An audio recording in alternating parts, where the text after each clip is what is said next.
Welcome. I am the H-Town vet, and I'd like to welcome you to this live stream, a place where we will discuss a variety of benefits available to veterans, active duty members, and their dependents. We want to thank Jay Oliver for being in here first. We appreciate him. And we want to thank Coasty for following him up. Let us check the sound, and y'all let me know if everything is going okay. Let me do that now.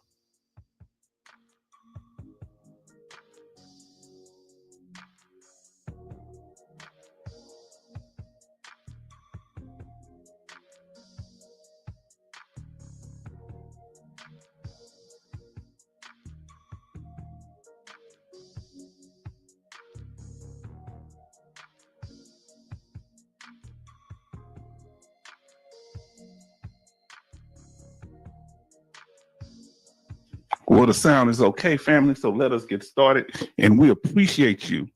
And y'all let us know how it is. But like I said, I am the H-Town vet, and I'd like to welcome you to this live stream, a place where we will discuss a variety of benefits available to veterans, active duty members, and their dependents. Family, we got a lot of information to cover tonight. If you stay to the news section, we actually have to skip a few sections to cover the news because we got breaking news up in here tonight. You understand? Jay Oliver said he's the first in, saying good evening to H-Town and the family. And I say about to go live. Had a few minutes because it was taking me a while to download the video, the slideshow. Coasty said good evening H-Town and the family.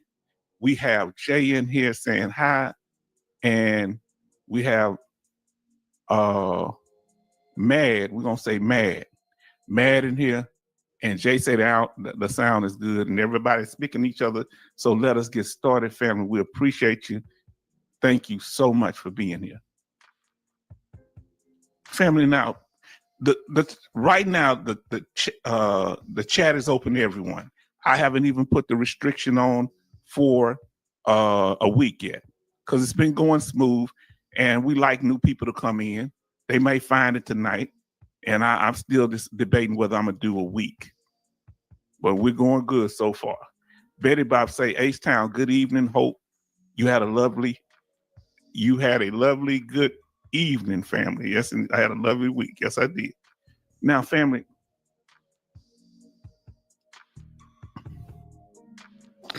we got for those that are new to the channel, yes, you can chat.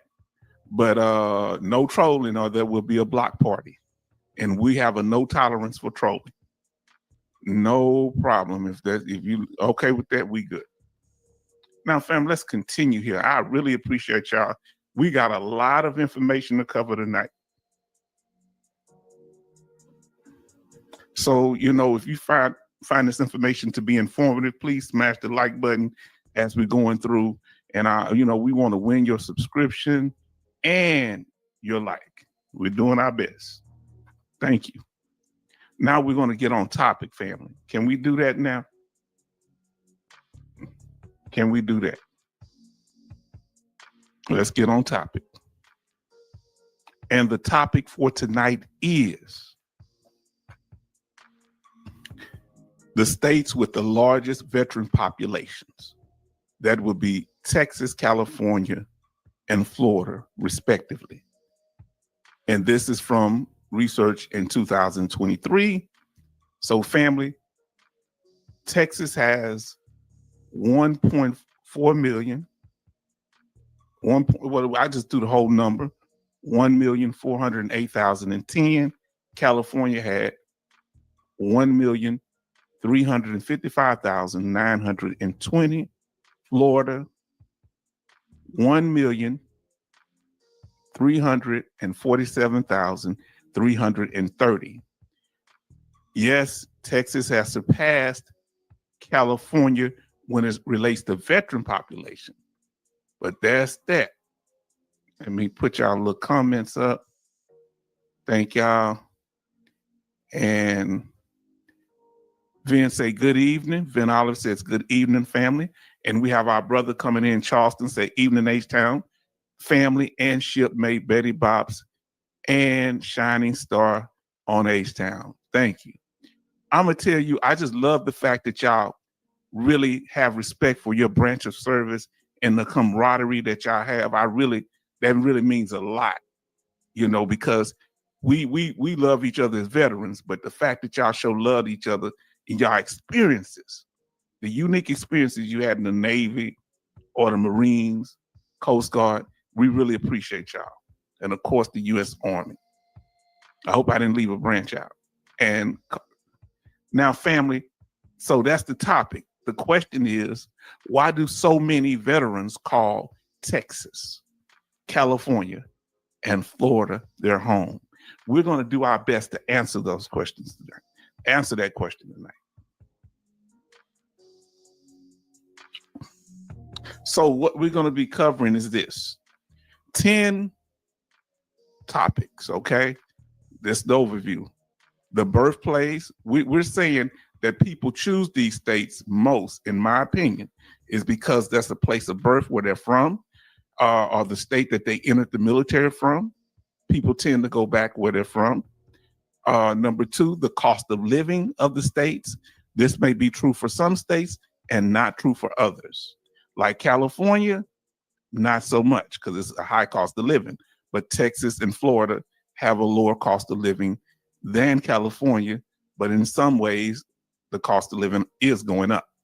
Now, then no state income taxes, okay?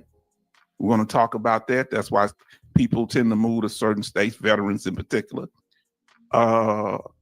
State geography, the layout, mountains, the climate, all those things, and the climate, whether it's cold or hot, snow, flooding, all those things. Economic opportunities and jobs is another reason veterans move to certain states. U.S. population by state. The states that are more heavily populated, veterans tend to go to those states. Relationship and family ties will cause us to move to certain states, even though we're veterans, and that's not related to our veteran status. State and local politics. If you're conservative, you are liberal, that might affect what state you live in. Veteran support programs. Areas that have more support programs for veterans, some veterans might gravitate to that area. And last, number 10, state benefits for veterans and their dependents. That's one of the reasons, the main reason why I came to Texas. Family, we're going to get through it. And y'all can comment throughout about it. Number 1, the birthplace or state of military entry. If y'all don't mind saying, what state did you enter the military from? And was it your home state? If it wasn't your home state, specify, just let us know. If it was your home state, just put the state. So I went in from Texas, and Texas is my home state. And you could just so I went in from Texas. What state did you join the military on your DD-214? Let us know. And let us continue. It was the state I was born and raised in. Did you go in from the state that you were born and raised in? So Vin Olive went in from Alabama. Let us know, if y'all don't mind, what state did you join the military, especially if it was different from your home state. I went in, yes, indeed. Born and raised in Texas, Houston to be specific. And so, family, let's see what y'all saying. And also, not just where you were born and raised, the place that you joined the military from. Okay? So we had, now this is interesting.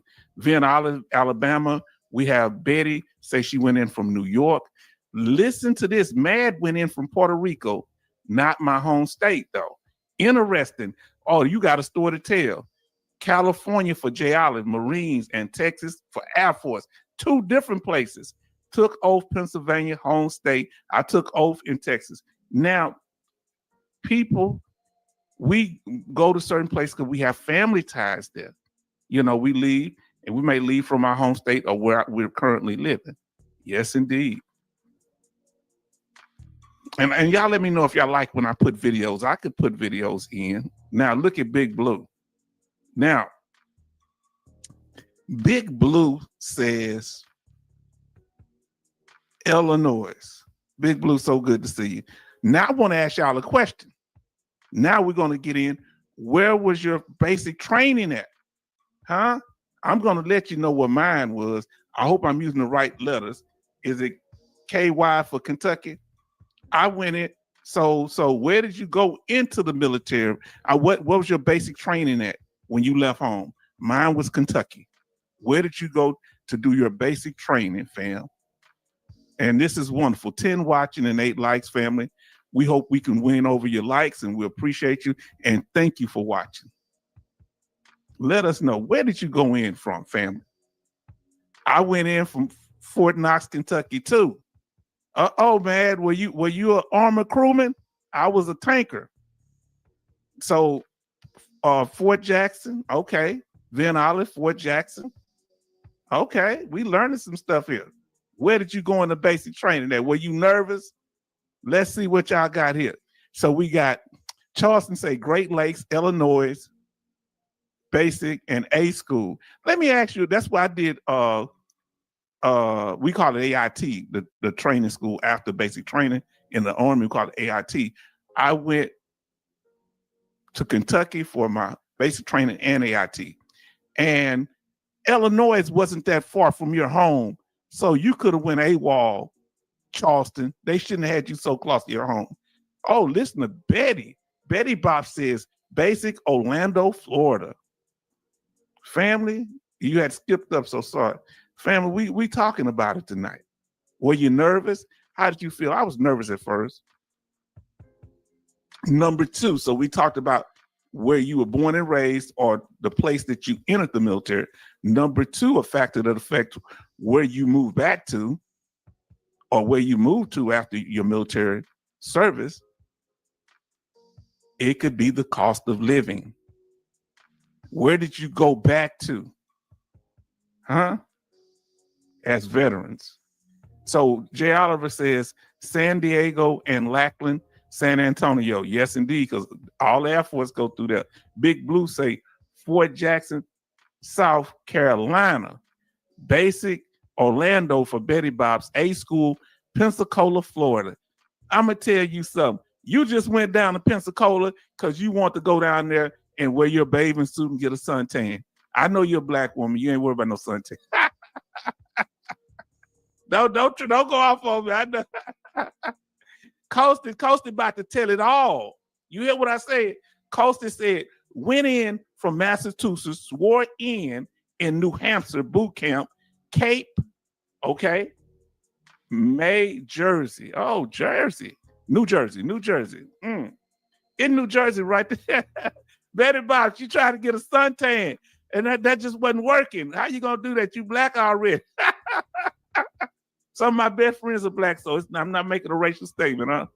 Well, my whole family here. Oh, boy. I need some sensitivity training up in here. Now, like we say, inflation is a big problem. If you having a problem, put an up arrow in the chat. Is inflation becoming a problem where you at? Or just put up arrow in the chat. Up.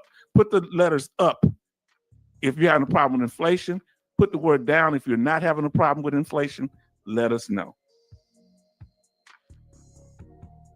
Is inflation a problem? Just say a problem. Let us know. Say cold. Say 40 degrees, negative 40 degrees cold to be nervous. Yes, indeed. Was inflation an issue? Is an issue where you at right now? That's one reason people move to certain states. The cost of living, inflation, especially like places like California, extremely high. Not so much in Texas, but it's becoming, we're getting up there because of the population growth. And also Florida.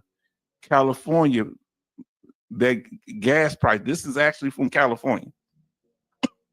A beast, almost $7 a gallon. Now in Texas, other reason people move here when the cost of living, also, I'm just adding this in there, is the fact that the Texas Medical Center is here in Houston. I know it's called the Texas Medical Center, the largest medical center in the world. And if you are a disabled veteran, and when we get to the news section, I suggest that you stay here. But if you're going to get triggered, Charleston, let me tell you something. What we're going over tonight, you'll give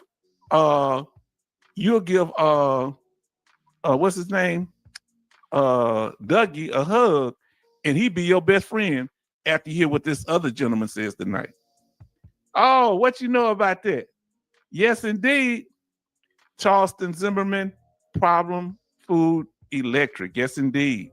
What's going on? See, the food is high down here. The property tax is off the chain. I don't pay it, but I feel it for my other people. Jay Oliver say Dr. Red Duke, the Texas Medical Center, right here in Houston. Let me tell you something. One of the veterans I know, Vietnam veteran, got on the elevator with Dr. Red Duke. Dr. Red Duke was a Southern countryman, but a master surgeon. He operated on when President Kennedy got assassinated. The governor at the time was in the car and got hit. He operated on him. And he was in the elevator, this Vietnam vet I know. And Dr. Red Duke was in the elevator, got in the elevator and started kicking the wall and everything. This is what he said now. And then when he left, he spoke, he just walked out. I guess being a surgeon such as himself was it can burn your brain. Very brilliant man, but people would sleep on him because he had a deep Southern accent. He's from down here. He said, "I'm Dr. Red Duke." Now, price of food is crazy, Coasty say. Wow. What's the most expensive thing for you where you're living now? We're going to talk about that. I'll ask that in a minute. Personal care. Wow. Yeah, so medical care. Do y'all have access to medical care, family? How far is the closest VA facility to where you live? I live, you can say time or miles. It takes me about 45 minutes to get to the VA, but I live out in Richmond. But the Texas Medical Center, sometimes they send me there. All right.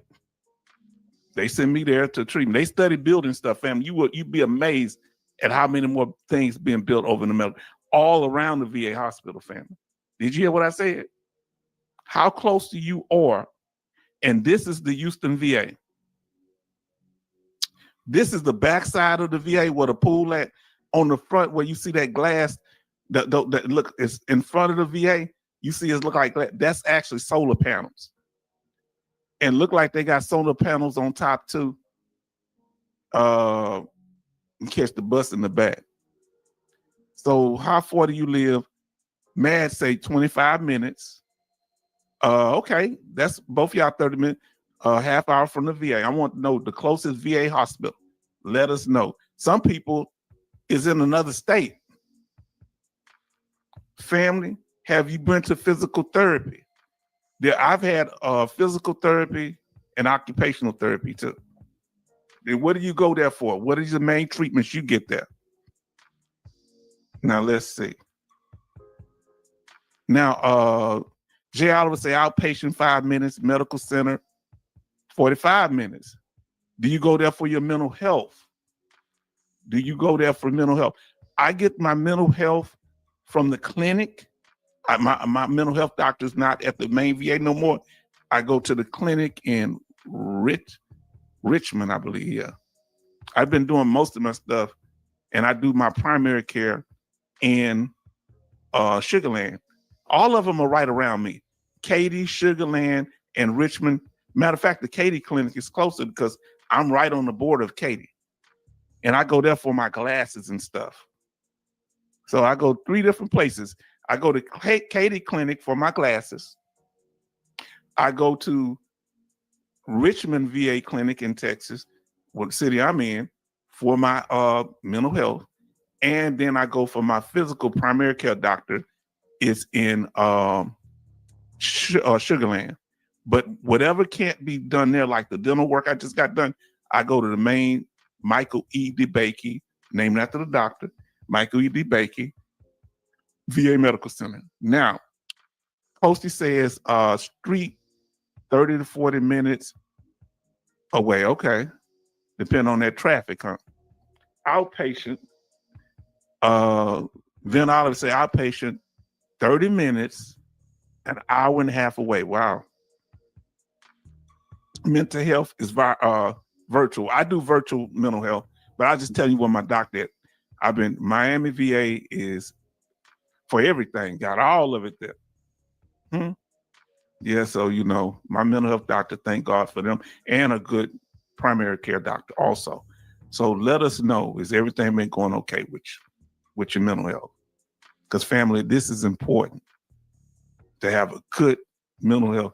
And do y'all get stressed out over the parking? Come on. This is actual VA from somewhere. I don't know where this VA is. This looks kind of like, but over in Hampton, Virginia, the VA looked kind of different before they changed. Family, is parking an issue?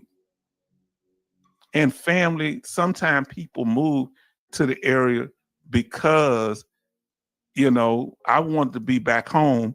So whenever the day comes, my family's buried here. I want to be buried here in Houston. It's my home. So that's another thing. And I want to make it less economically. So cost of living, them trying to pull my body back and forth. One man he from Louisiana. I know this, it's crazy. It kind of ain't funny, but his daddy passed and he wanted to be buried in Louisiana. He put him on a flatbed and police had to stop. So you can't transport your dad like that. Now, street, 30 minutes to 40 minutes is Betty Bob's. Main VA hospital, everything is referred back, I guess, to the main VA hospital. So I just have all my appointments there. What percentage of your appointments is at the VA hospital? What you would say? I'll say now it's kind of more now. And some of them might be virtual. I say half of them now are at the VA house, 50% of mine. Now, then I'll say the VA in Birmingham parking is bad. Yeah, we have to ride in circles. It's not as bad as it was. They're making sure they have security up there asking the staff, asking you, are you an employee? Or are you a patient? I say patient, they let me in. And then they were having people in the medical center, because the VA, Houston VA Hospital is in the medical center. They was having people come over. I want y'all to hear this here. If Alaskan Ice is, she would tell you, and I know she's moving around a little bit, but I've been in contact with our sister because she's so important. Now, yes, my VA parking is a problem for wheelchairs, older, infirm, the run gymnasts. I don't know what that word is. Now, parking at Baltimore VA is really bad. All the employees there. Now, yeah, but that's why I want to be here in my home state. I want to be buried here. And if y'all want to mention where y'all would like to be buried at, or does it matter, or do y'all, y'all may have different things, but I want my body buried. I don't want to be cremated. Now let's see what they say. Parking for veterans. Yeah, yeah. Sometimes, what was happening, the people in the medical center, they had to pay for parking every day. So what they would do, they would actually come to the VA, park their cars, and then one of the medical buses that would take them back to the hospitals where they were at until they got caught. That's why they started. First, they were giving us little validated parking, small electric mini buses. Okay, I never heard of it. Jetties, I never heard of it. You teaching me something, family. But I want to be buried at the one in Bramwell here, and I know we want to talk about it. And I want a tomb. I want a stone. With of course with the cross on it, because I'm from the Christian faith. Now another thing dealing with the cost of living is that government shutdown, family. And we're gonna get into this thing. We've been talking about it, and there's been a lot of crazy stuff, but we've been covering it all the way. We into it, family. The government shutdown. I went over to the VA because I rode my daughter dropped me off. I was going to ride the bus back home. And I went over there to get my award letter. Didn't realize it was shut down. I forgot. I told y'all about it when I left the VA hospital. It's in the same parking lot as the VA hospital. Went over there. We were about 4 of us sitting there looking like, it was crickets. Government shut down. Number 3, we talked about this before, state income taxes. Now, let's talk about it. What people will move to states that don't have state income taxes. Let us know if you're one of the states that don't have state income taxes.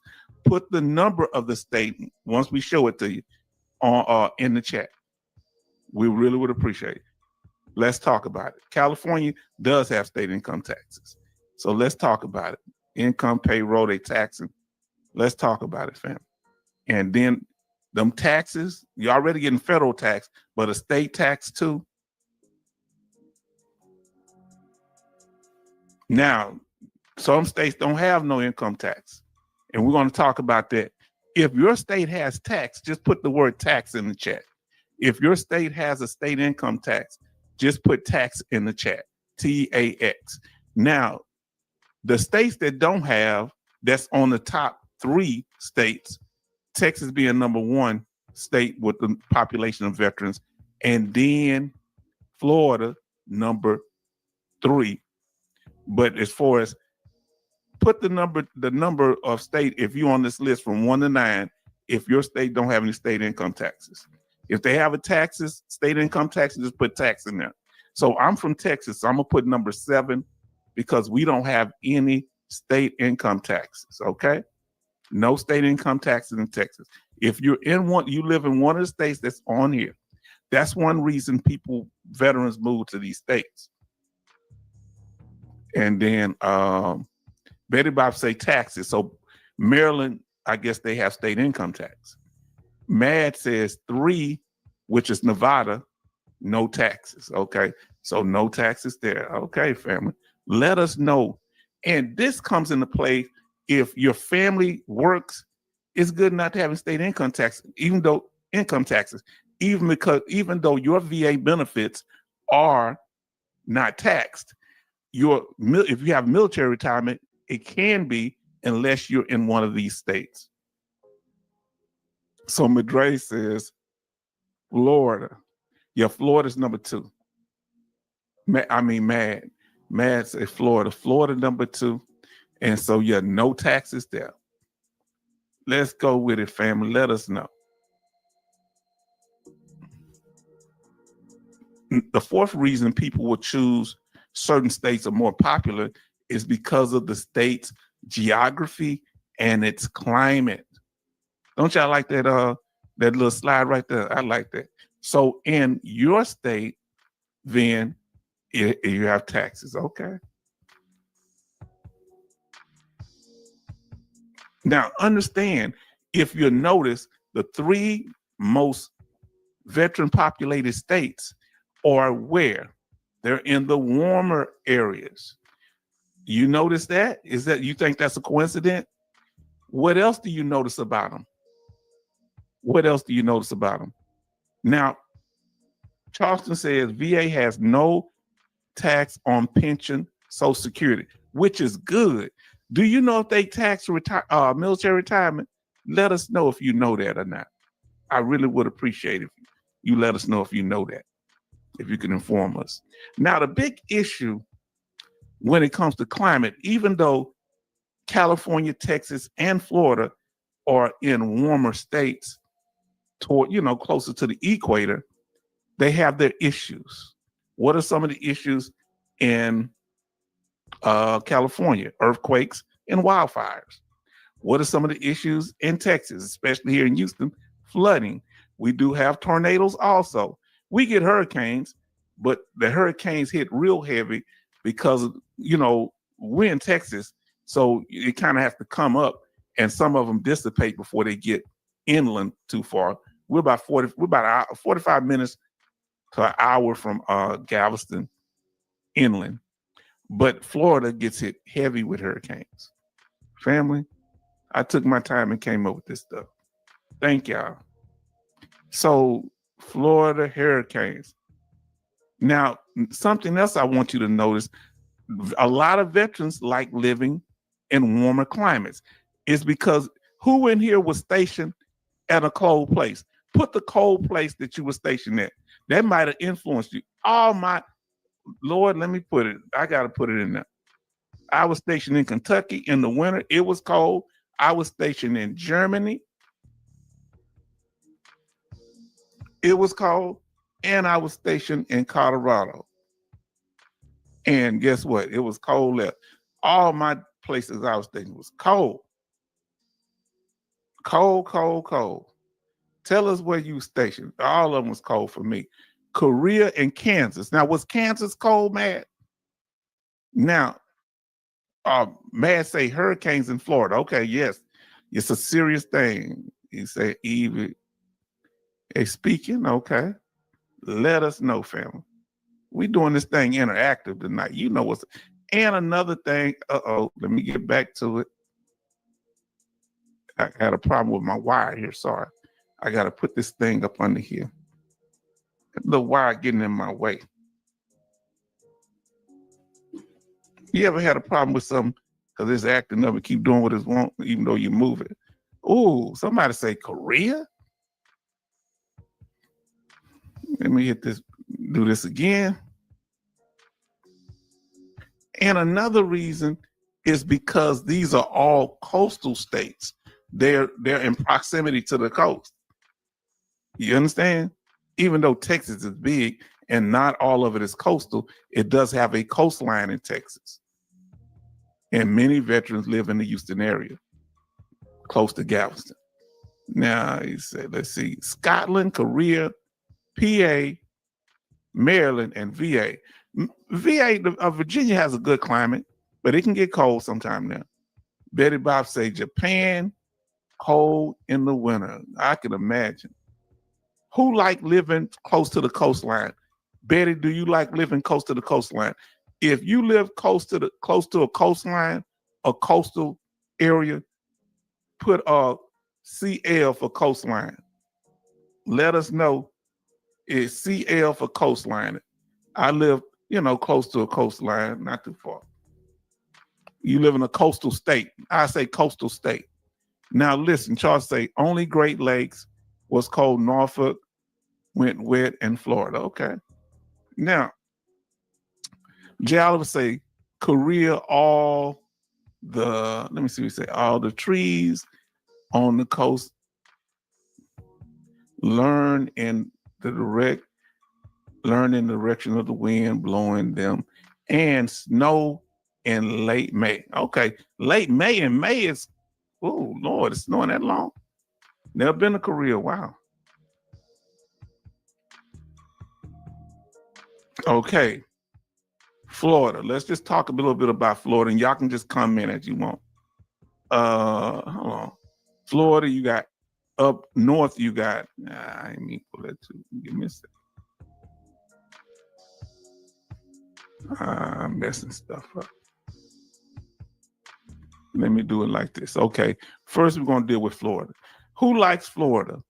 If you think you would enjoy living in Florida because of the climate, the coastline, and those things, and you could deal with the hurricanes, let us know. What part of Florida would you live in? So Vin Olive say lived in cold places, Germany and Kentucky. I was in both. I was in Bamberg. Where were you at, Vin? Now, I've been to Pensacola. I don't know if I've been to Tallahassee. I've been to Jacksonville, but I've never been down the peninsula of Florida. Never been down to Orlando, Tampa, or Miami. Anybody lived in one part of Florida? I lived here in Miami, Florida. Okay. I live here. So he's in Miami. You got it like that. So is any of these, you recognize any of these beautiful scenes? Look how many beaches they got there in Florida. I don't remember specifically how this is. And boats are everywhere. That's the boater's place right there. Fishing. That's why probably a lot of veterans live there. Veterans, especially Navy people, seem like y'all would love. the Florida Keys. If you've been to the Florida Keys before, put a key in the chat, like the key to unlock a door, or put the word key in the keys in the chat. Put a key like lock the door. If you ever been to the Florida Keys, down there, little islands, like I think, on the southern part of tip of Florida. Who's ever been to St. Augustine Fort? Who ever been to St. Put keys in the chat if you've ever been to the Florida Keys. I ain't never been there. Let us know if you ever been to the Florida Keys, family. We doing this thing tonight. Uh-oh, Betty traveling as a flight attendant and probably at the station down there. Look at, I'm from the South and I haven't been. No, Charleston, you can't go to southern states and enjoy it like that. I'm from the South and haven't been. That's not fair. That's not fair. As my little cousin used to say. Have you ever been to St. Augustine's Fort?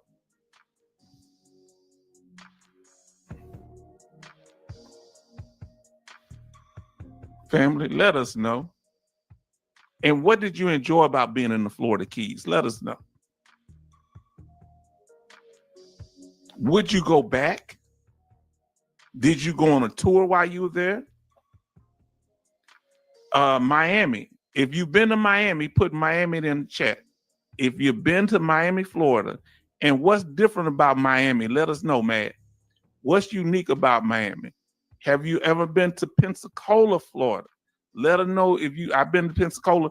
I stayed at the base there, but I didn't go to the beach. I should have went to the beach. Did I stay at? No, I didn't stay at Pensacola. I just went through. I just went there for gas. Jacksonville, been there for gas. I've been to Pensacola for gas. Let me stop lying. I stayed in the base on the naval base in Mississippi that's landlocked. Okay, Newburgh, Germany. Okay. Now is that Newburgh or Nuremberg? There's a Newburgh, Germany. I thought I heard it. So you say the culture, Mad say the culture's in Miami, Newburgh, Germany. Let us know. Cocoa Beach and Space Center. Yes, let me tell you, the beach I loved the most was in Spain. That water, it wasn't like the beaches here, like go out, most of them like this. You go and it drops straight down 20 feet. Let me see. Jacksonville. Have you ever been to Jacksonville, Florida? It's more wooded area, I think. Yeah, I saw a lot of trees while I was up there. That's in the northern part. Family, what's your fond memories of Florida? Would you live in Florida? All right. A lot of the water parks and the other things dealing with the is it Disneyland or Disney World that's in Florida? All right. It's in High Place. We have a lot of water parks down here in Texas too, in Houston particular, because it's hot. You're gonna have a lot of water parks. Do y'all have any in Pennsylvania, brother? Now here's the trade-off to living in Texas and in particular Florida. We're talking about Florida right now, hurricanes. Now, one of my sons, one of my sons live in Jacksonville. I like Jacksonville. I heard there's some good food in Jacksonville. Hurricanes, family. That insurance is going up. Have you ever been there mad during a hurricane? Who in here have ever experienced a hurricane? Put a Y in the chat or something that represents a hurricane. Who in here has ever experienced H-Town? Several hurricanes are common down here, but Frankfurt, Germany, Duisdorf, Dunsdorf, of course. Yes, indeed. Been through hurricane. I ain't laugh, but we went through a lot. Hurricane Harvey, a whole bunch. Hurricane Katrina kind of hit here light. It wasn't as much, but it hit Louisiana bad. And, respect to the people that suffered there. And the aftermath is always an issue. The largest hurricane we had down here was the Hurricane 1900 that pretty much decimated Galveston. Then I would say Miami, Florida, and Pensacola, Florida. Okay. You like to be there. Okay. Betty Bob says she's been through a hurricane. Where were you at the time that you went through a hurricane? I've been through several. But this is Florida. Now let's talk about Texas. And family, we're going through this and we appreciate y'all patience. Texas, what is it about the climate, why people move to Texas, and the drawbacks of the climate? Galveston, Texas, we have a coastline, we have a beach, the geography and the climate.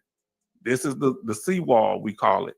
And this is now the water there is brown because from what I was told, the water coming off Mississippi River, the dirt kind of comes this way.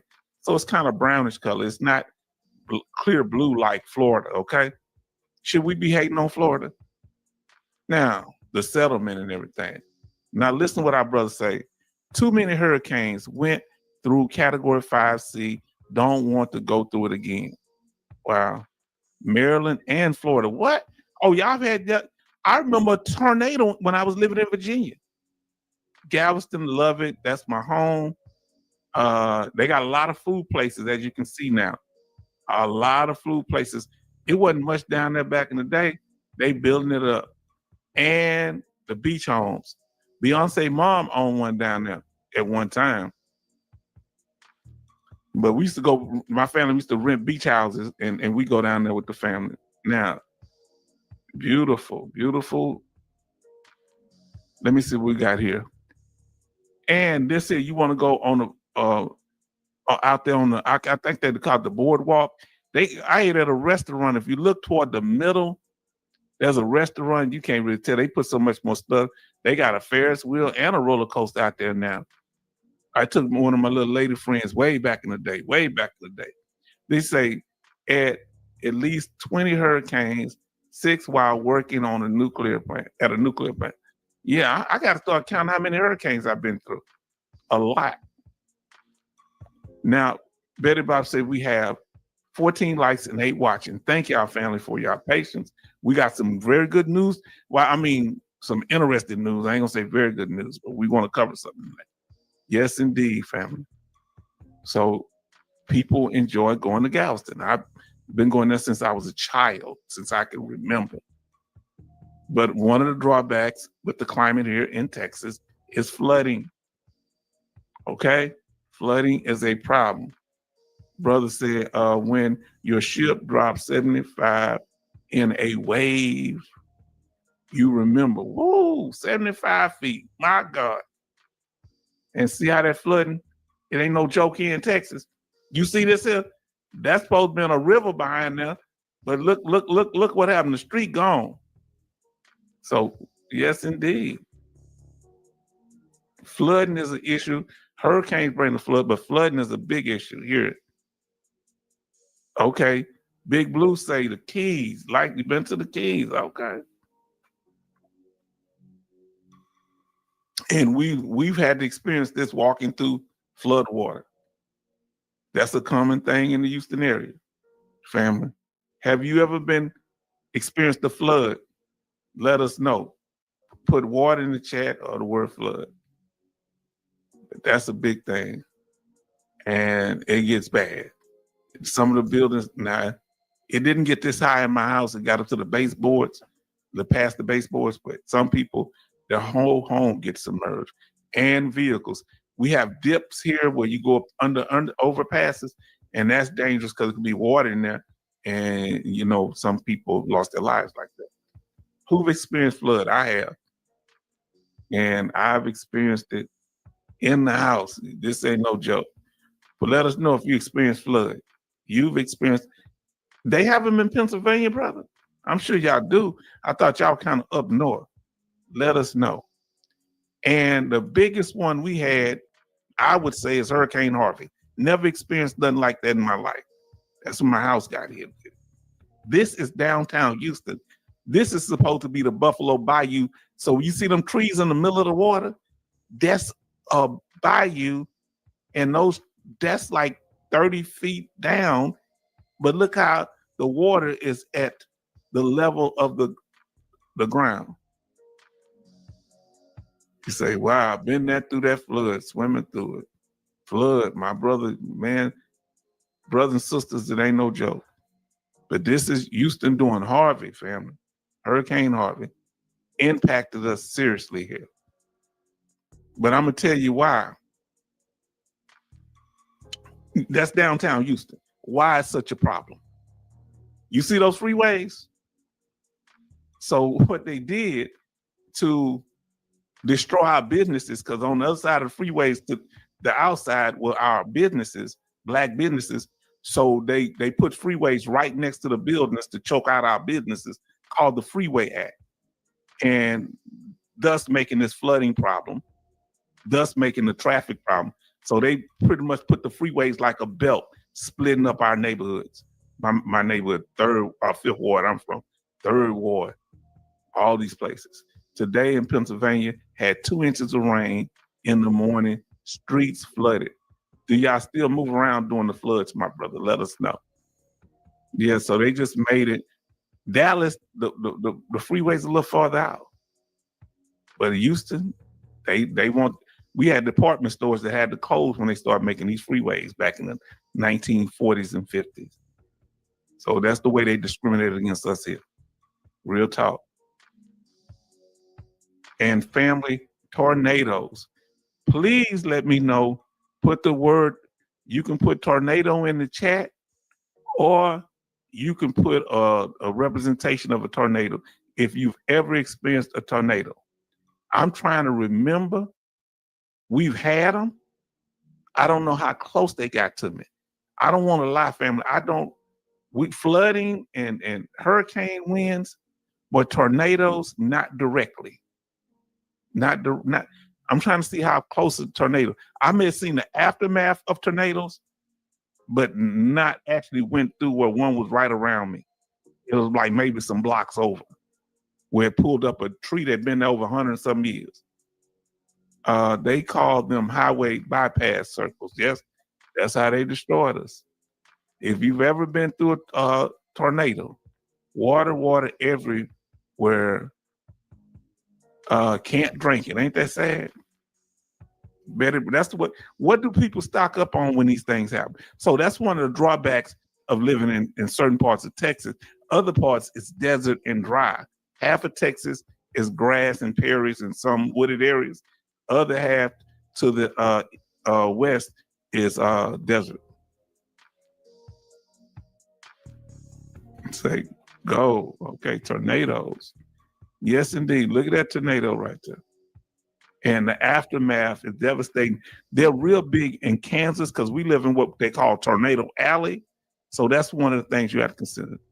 George Washington North, okay? This is some of the decimating things these tornadoes do. Now let's talk about California. If you've been to California, if you live in California, put CA in the chat. This is a picture of video of Los Angeles. Yes. Now, family, Los Angeles is one of the biggest cities in the United States. I forget if it's the largest or second largest.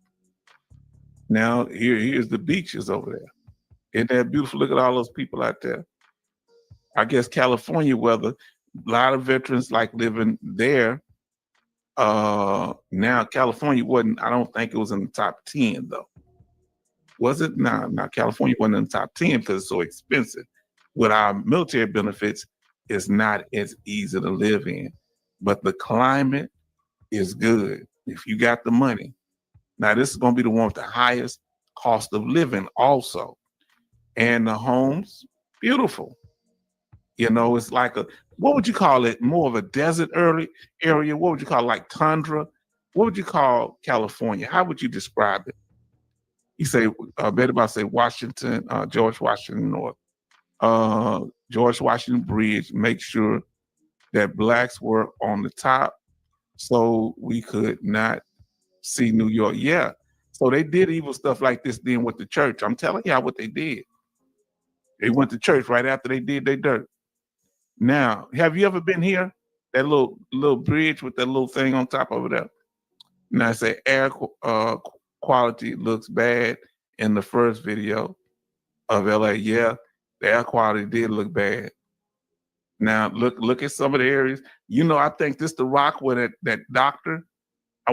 This is where there was a doctor that he took his whole family in a Tesla off the bridge. Nobody lost their life. They went all the way down, got stuck close to the bottom. And do you know his wife didn't break up with him? He was a surgeon too, I think. Him, his wife, say he had a mental break. His two children, his daughter and son. You think the next time he say, let's go to the grocery store, would they go with him? Would you go with him? Nah, she wouldn't leave, but oh man, I wouldn't be riding no grocery store with nobody that drove off no cliff. Now I got the keys now. Yeah, that air quality look bad in LA. It's a lot of pollution. And who've ever driven around the side of the mountains in LA? I never done it. Only been to California one time for a military thing, but it's very beautiful. They make a lot of movies here. So why don't y'all want to move to LA? I mean, not Louisiana, to California. It's a highly populated state. And it's like I say, it's a long state. A lot of people don't realize how long the state is. It's as long as Texas. Now, earthquakes is an issue there now. Earthquakes is an issue. Who in here ever experienced an earthquake? Had to in the military. Okay. Who's ever experienced an earthquake? Let us know if you've ever experienced an earthquake. Let us know. Put a one in the chat if you've ever experienced an earthquake. I haven't. People living. Let us know, fam. They're devastating, right? Say, okay, high rent, cost of living in California off the chain. That's why I don't think it's one of the most popular veteran destinations. But they have a high, it has a high number of veterans there. But I guess they like it. Wildfires is another thing. And then it's not just affecting houses, it affects the crops, because they grow a lot of crops in California, wine and different things. And the wildlife are affected by this. The one they just had was very devastating. And somebody started one of the biggest fires. But thanks to all the firemen and firewomen. Now, next one is the reason veterans move to certain states. It could be for job opportunities, okay? We getting there. They following the money. So when you get out the military, you trying to find out who hiring, right? And you might want education for yourself, higher education, or you might have children that you need to put in school. You want them to be in a good state with good schools. You might be wanting to find affordable housing, just like our brother just said. As cost of living, rent is high and homes are high there. Affordable housing may be a reason a person goes to a certain state. Number 6, the overall population. Okay, we're going to look here, and I want you to, we're going to talk about the overall population of the state and the veteran population in that state. Some of these states are going to be similar to the ones that we covered, and the states that had the most veterans in it. Now, you're going to notice a correlation or a relationship between how large the population is in the state and how many veterans are there. The more people in the state, there tend to be more veterans in the state. So let's talk about it. Number 6. California has the largest population, all right, of all the states in the United States, with 39,600,000 163,800. It has the second largest veteran population with 1,355,920. However, I want you to understand this. It used to be number one. Texas took it because a lot of the people that left California came to Texas when they started building all these Amazon buildings and different things down here. Let's get with it. Texas is the second largest state with the second largest total or overall population, but it's the one with the largest veteran population. So it's number one when it comes to veteran population, number two with the overall population. All right. For those that have vision problems, I'm gonna read it. The total population in Texas in 2022 was 31,853,000. Oh, let me read that again. 31,853,800.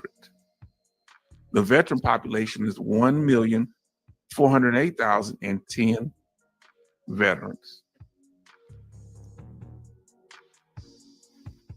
Then coming in third, now when it comes to total population, it's Florida, and it's also the third largest veteran population. So it's 3 and 3. So when it comes to the total population, it's 23,839,600. And it has 1,347,330 veterans. Now, New York State, the total population in New York State is 19,997,100 people. Now, the veteran population is 607,728 veterans.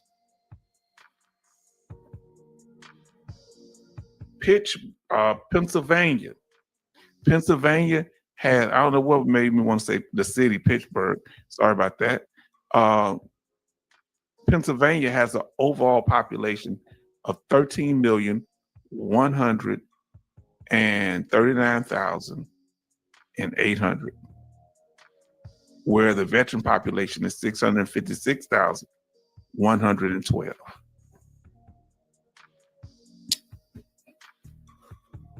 What's, if you don't mind me asking, Brother Charleston, which one of these cities do you live close to? Philadelphia, Scranton, which one you live close to? Now, may I say, veterans running away from the cold New York temperatures. Yeah, they tend to seem like veterans from what we covered are going to warmer places. Family, I'm enjoying this. This took a lot of work, and I appreciate your patience. Now, Illinois, where Chicago is one of the cities in Illinois. What are some of the other cities in Illinois? Now, is Imperial, what Richard Pryor from? I forget how you say that. The overall population in Illinois is 12,778,100 people. Now, everybody, but the veteran population in Illinois is 493,667. Now, then we got our sister Bionic Woman in here. Good evening, Mr. H-Town Vet and veteran family. Happy birthday to all October born veterans. Today, I became a grandmother. Thank God for my grandson. Yes, indeed. Everybody show congratulations to Bionic Woman. It kind of changed the name, but call her Bionic Woman. Now let me ask you this here. When it changed over, it changed a lot of our names, and everybody show love to Farm Girl Rebels in here too. Everybody, Emporia, yeah. So now 70 miles. He says that it's 70 miles away. Okay, Philadelphia. That's good that you have a VA that's not that far away from you. That ain't how far the VA is from you. That's where Richard Pryor's from right there. Everybody's saying, the Informed Girl Rebel say, evening fam, congrats to Bionic Woman. And yeah, just put Church Lady on there. Just go with Bionic Woman if y'all, y'all do it. And it changes all our names. And everybody's saying, hi, congrats on that grandson. Yes, indeed. Look, I got all the females in my family, so I might get a grandson or a nephew. Everybody's saying greetings. We're glad you're here.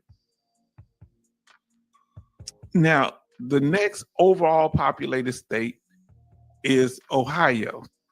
Ohio has a population of 11,942,600 people that live in the state as of 2023, I think it was. The veteran population is 626,617 veterans. Philadelphia is my regional VBA office for disability. Oh, that's a long drive, bro. Everybody's congratulating. We appreciate you. We're so happy for you, Bionic Woman. So that's what I tell y'all. People, y'all see people, they be having things going on there like Georgia. Anybody live in Georgia? Put GA in the chat. Georgia is the next populated, we going from the largest to the smaller. It has a population of 11,297,300. The veteran population is 608,876 veterans. And that's in the South. And you got to coast. I love to live in Savannah. How about you? Now, if you live in Georgia, let us know. North Carolina, if you live in North Carolina, put the abbreviation for North Carolina. Now, North Carolina, the total population is 11,210,900. The veteran population is 618,846. And she's thanking everybody, and we appreciate y'all for acknowledging. Thank you for sharing that with us. Michigan. Anybody live in Michigan in there? The total population or total number of people in Michigan at the time of this study in 2023 was 10,197,600. The veteran population, 479,115. Say thank you, everybody. Yes, indeed. We're number love here. We're here to help each other out. So we're showing the correlation. Many of the states family that have the highest veteran population, this is the conclusion, also was had the largest overall populations of people living there. Now, Bionic Woman say, hope everyone is okay from Hurricane Melissa. Yes, if y'all haven't. Another reason veteran moves to certain states, it could be for love, relationships, or family ties. You ever feel tied to your spouse or your significant other? Now, people meet nowadays on dating apps, and they'll fly to another city. Who think they could do online dating? If you could do online dating right now, if you up for it, put OD. I'm not saying if you with somebody. I'm saying if you had to go back and if you with somebody, if you had to meet them all over again, could you do it online? Put OD if you could. If you couldn't do it, just put no. Could you do online dating? And like our sister Bionic Woman says, we hope everybody okay. If you had any issues with the hurricane, let us know. Who could do it? I can't do it. I can't do it. Mad say no. I gotta confess, I did do it like about 11, 12 years ago, but the woman gonna tell me that she was separated. I separated. You married? Oh, I'm separated now. You married? Now give me shot. Now, no way. Behind woman say no way. Farm girl say no. Charleston say no. Betty say no. Man say no. Why couldn't you do online dating? Because more and more people are meeting their significant other online. People that get married, they met online, a lot of people. Why are we set in our ways? Should we be more open to things? What is your thing that if you had to do it, you wouldn't do it? Why? A lot of people, young people, are meeting online. Here's the problem, what I don't like about these phones. Oh, Lord. I'm like, I ain't gonna lie to Charleston. I'd rather get a cat. Matter of fact, it's a wild cat. I ain't gonna say wild, but hangs here. I take care of the cat named MJ because she black on the top, white on the bottom. So call it like Michael Jackson, MJ. You remember the song, Don't Matter If You're Black or White.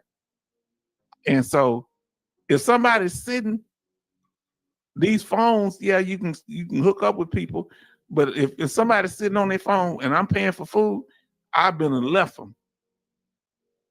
I've been and left. I ain't saying I wouldn't pay for the food, but they're gonna have to find their way home. I'm not gonna. We ain't gonna be on the phone when we eating as family. I teach my daughter and my nieces that ain't nobody on the phone. But a lot of people are meeting a significant other, and they're actually getting married. Family, don't you think? Would you recommend a young person to meet somebody online or encourage them? Let us know.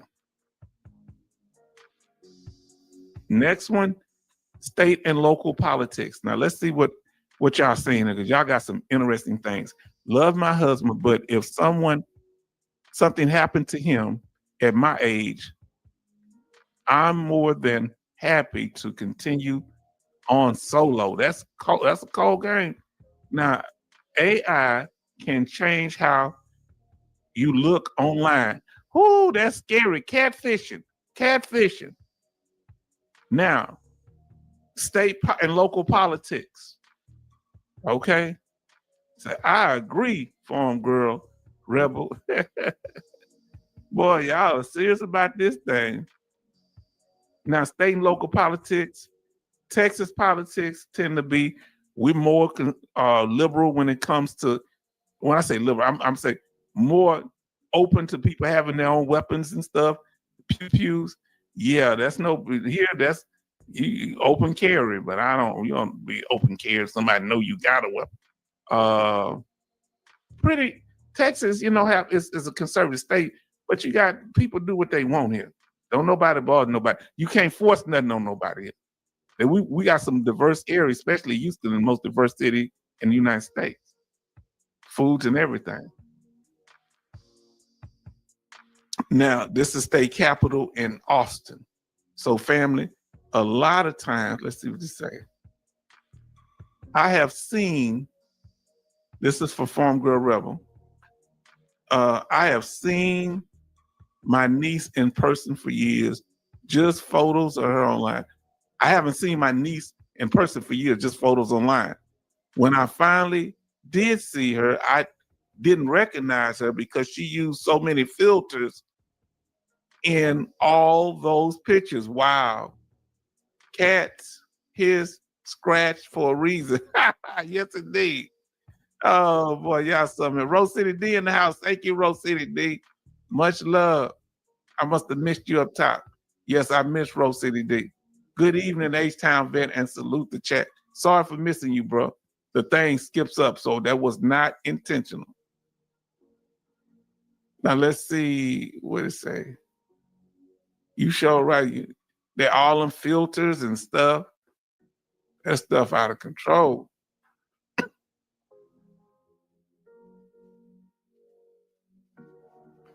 Now listen, JR would say Louisiana politics, pristine, angelic.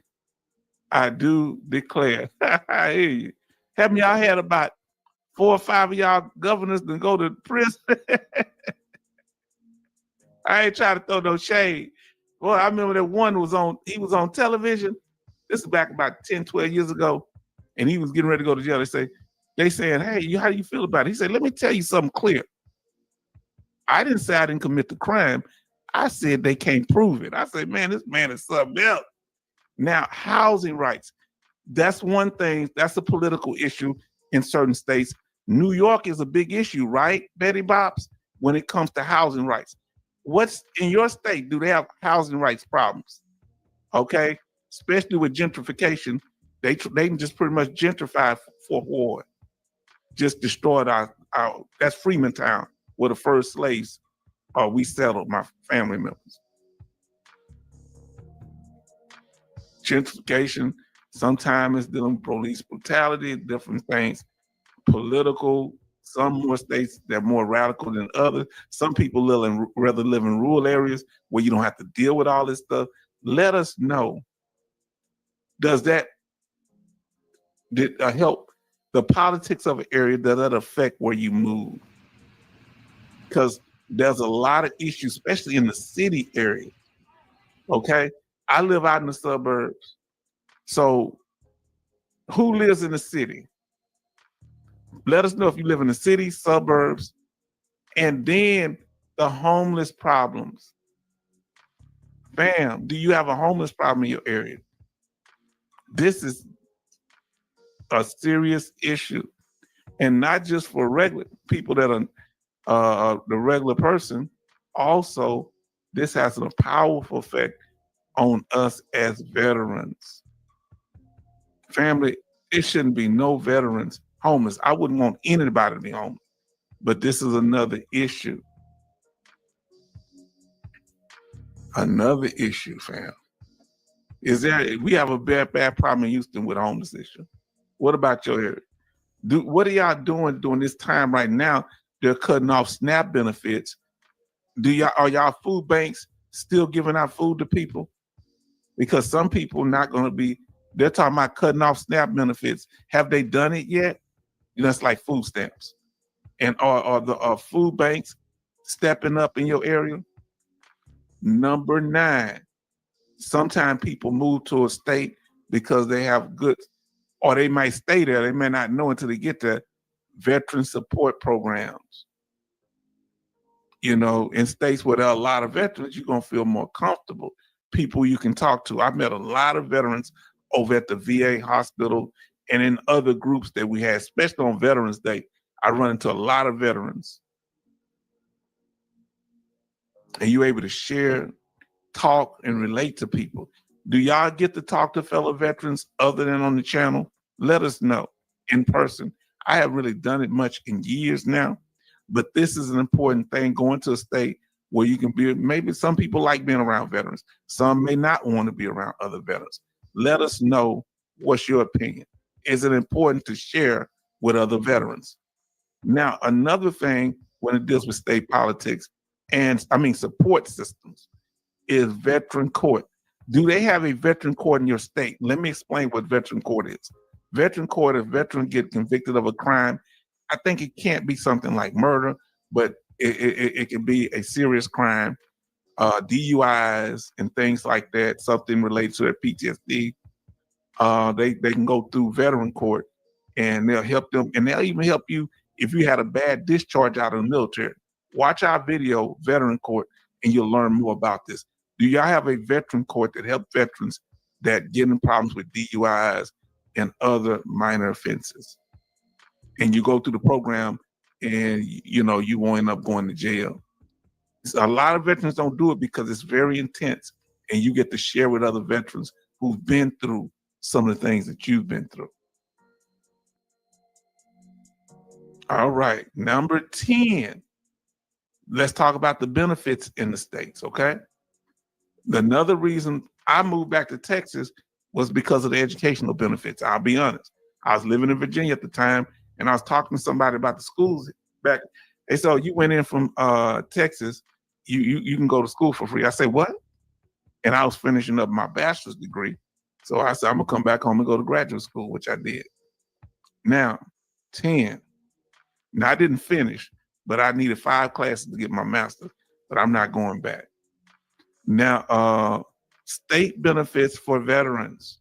These can be financial benefits, not the way you think. Nobody's giving you out money, but we're gonna explain how that works. Educational benefits. What are the financial benefits in your state for veterans? What are the educational benefits, recreational, transportation, and employment benefits? And in addition, benefits for your dependents. Look, it got stuck, family. Oh, Lord. It got stuck. I'm so sorry. And I had to move it. Say sub, okay. I'm sorry, family. I didn't see it moving. It got, okay, now, Farm Girl say, does not affect me. I don't like staying long any place with a population over 1,500. I want to be in more rural areas. Yes, big homeless problem all over PA, Pennsylvania. And they speaking, donating to a food bank. We got to start doing that again. I'm gonna have to get out there and start giving things out. Now,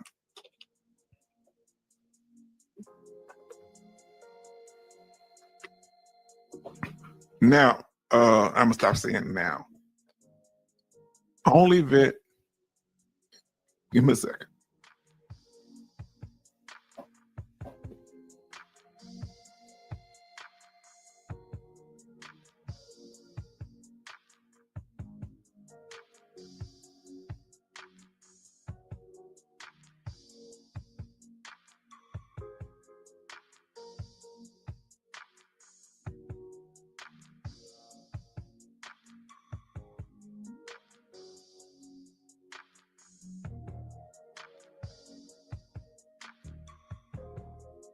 Sorry, family. I don't have a cold no more, but a scratchy throat. I don't know what it is. Maybe an allergy. Now, Jello say, I passed a food bank line today that was 50 cars long at 8:15 a.m. Sad, Jay. Yes, indeed. Now, I'll say the local government here just cleans up homeless camps and fence off. That's what they've been doing under the freeways here. My parish county has a veteran court. Okay. Never heard of veteran court. Yeah. They started a few years ago, excuse me. We have a video on it that you just saw it, and we might revisit that too. But it's to help veterans that get into trouble. So find out if they got one in your area. It's sponsored by the local government. Excuse me.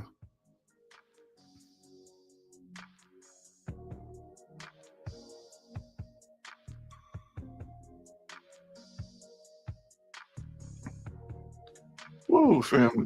Let's continue.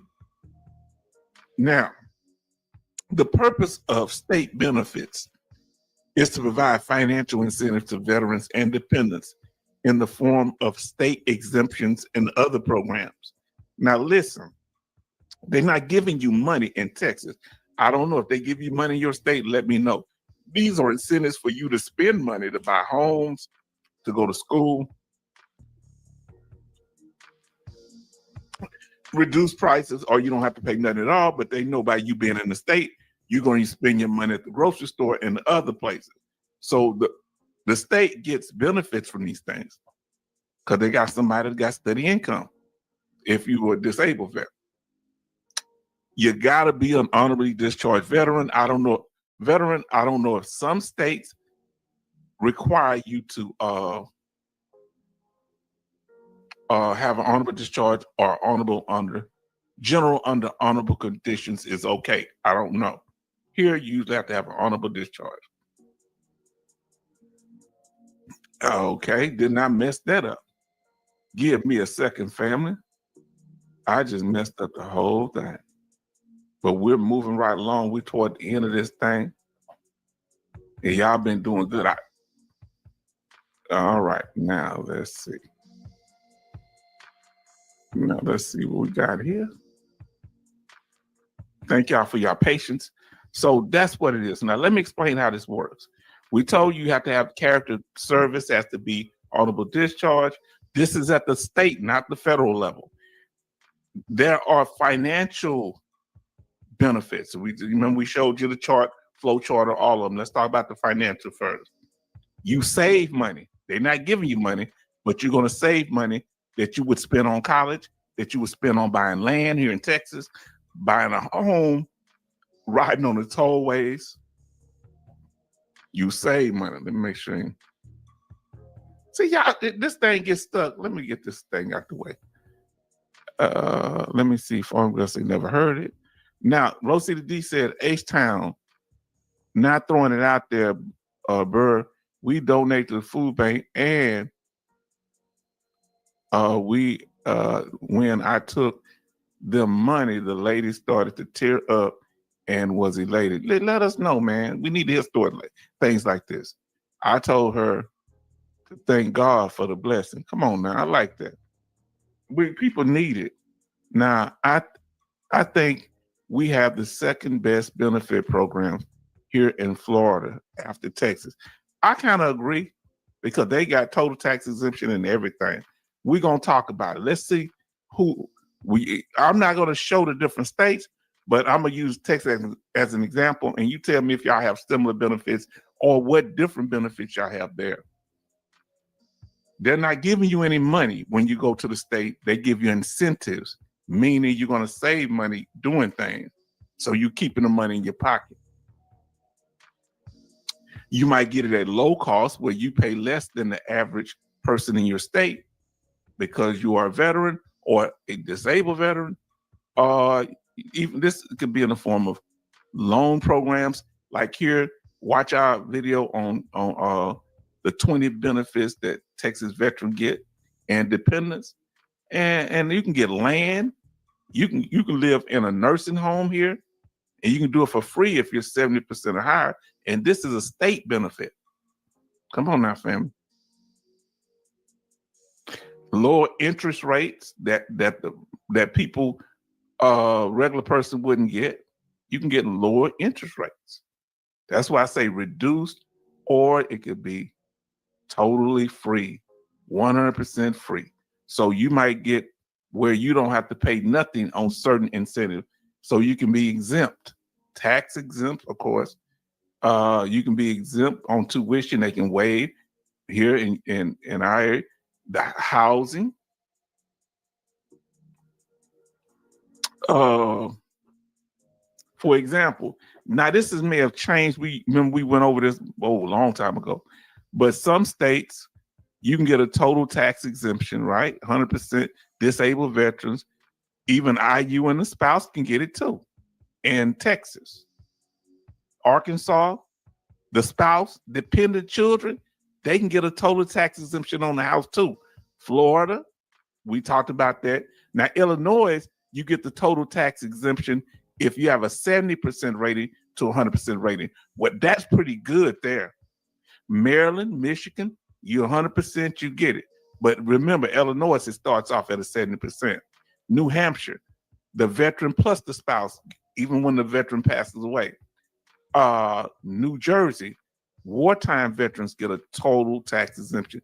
Every state does it differently. New Mexico does a total 100% total tax exemption if you're 100%. Oklahoma, the veteran plus the spouse.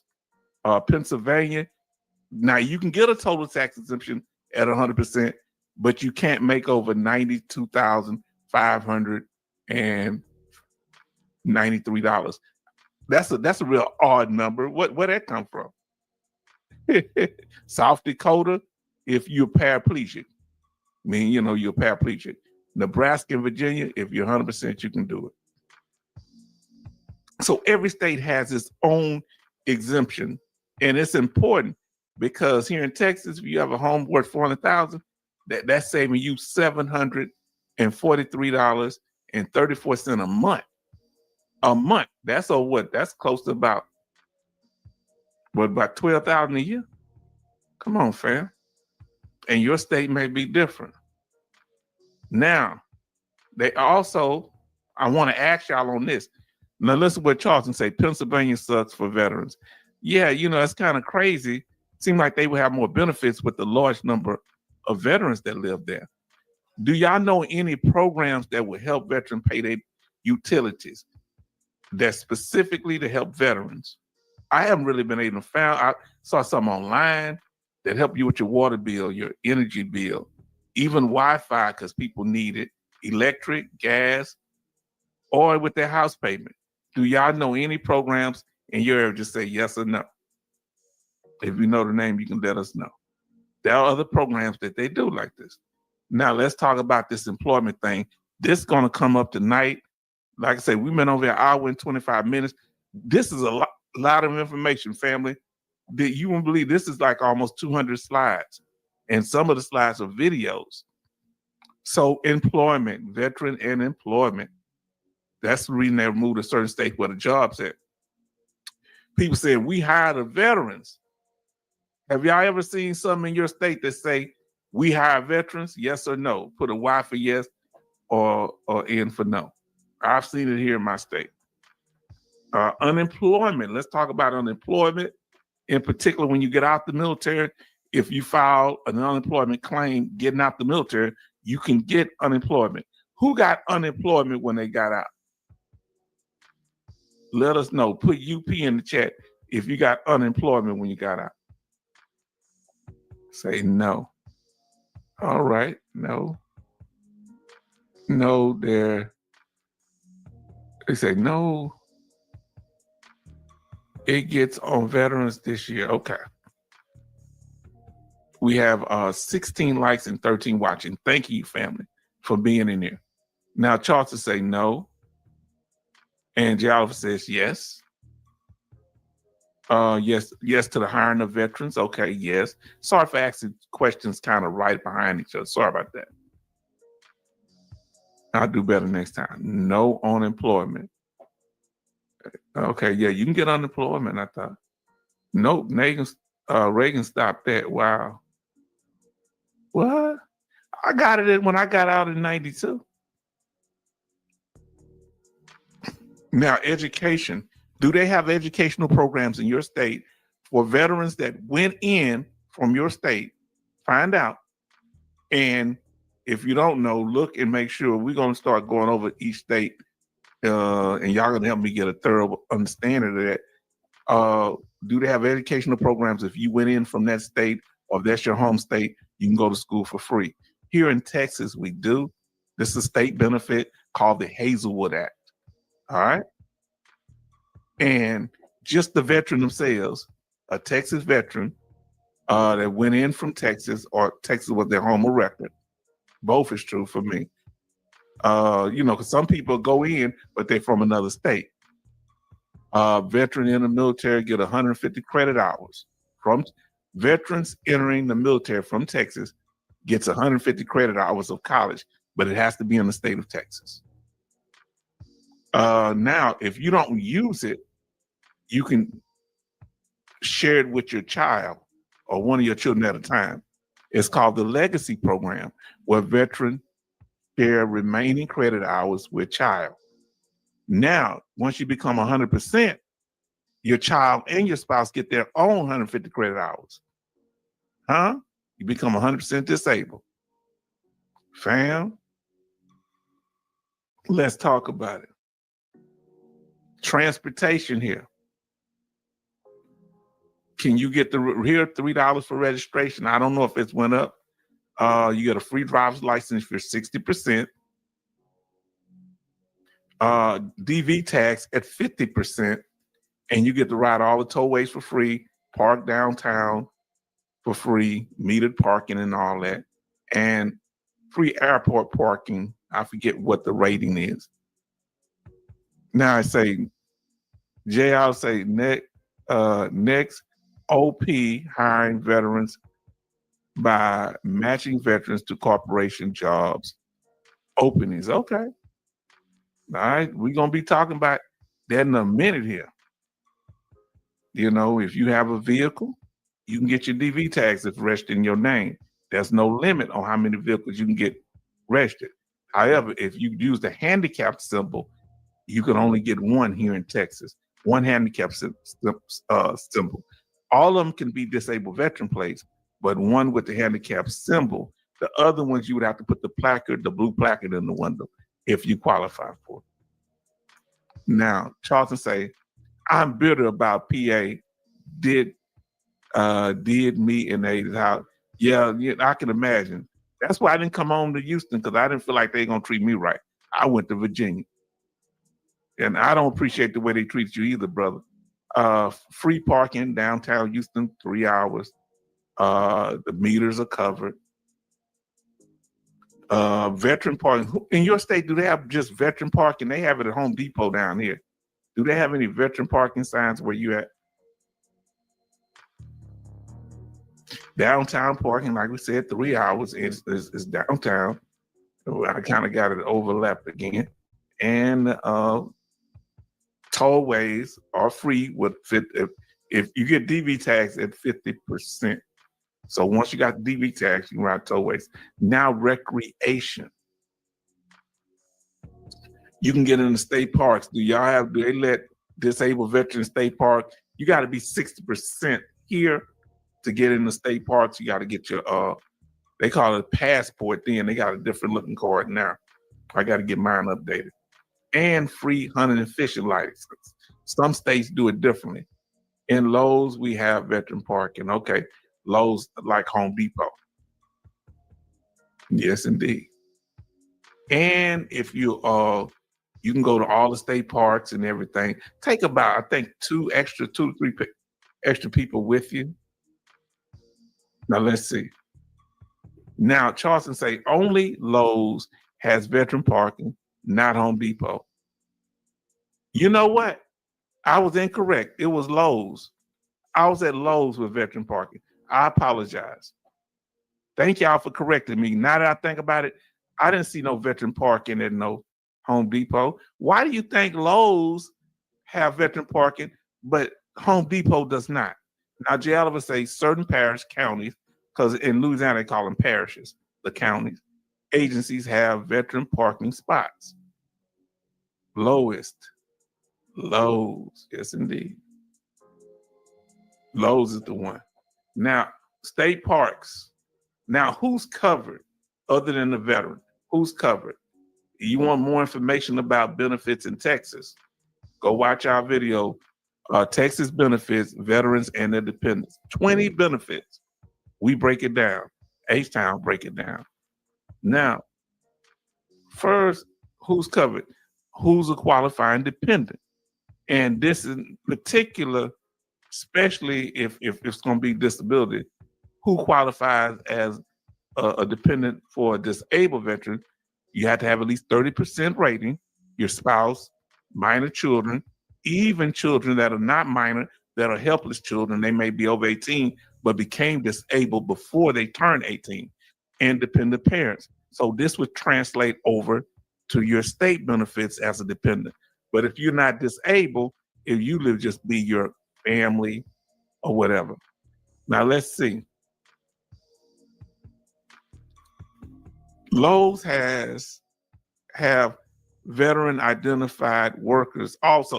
Yes, I saw their IDs. You know, I have to start paying attention to that. That's true. They honor veterans because Lowe's was started by a veteran in North Carolina. Home Depot founder is a ASS. Oh, Lord. I didn't know it was a veteran. I was wondering why they so vet friendly. Now, to be particular, at the state level, the veteran has to have must be an honorably discharged veteran. That's who qualifies. Dependents of honorably discharged veterans or disabled veterans and dependents of disabled veterans. Because you get certain benefits at the state level if you're disabled, like the tax exemption on the home and those things like that. Now, understand, but under both conditions, you still have to show that DD 214 to show that you're on a discharge, even if you're a disabled veteran.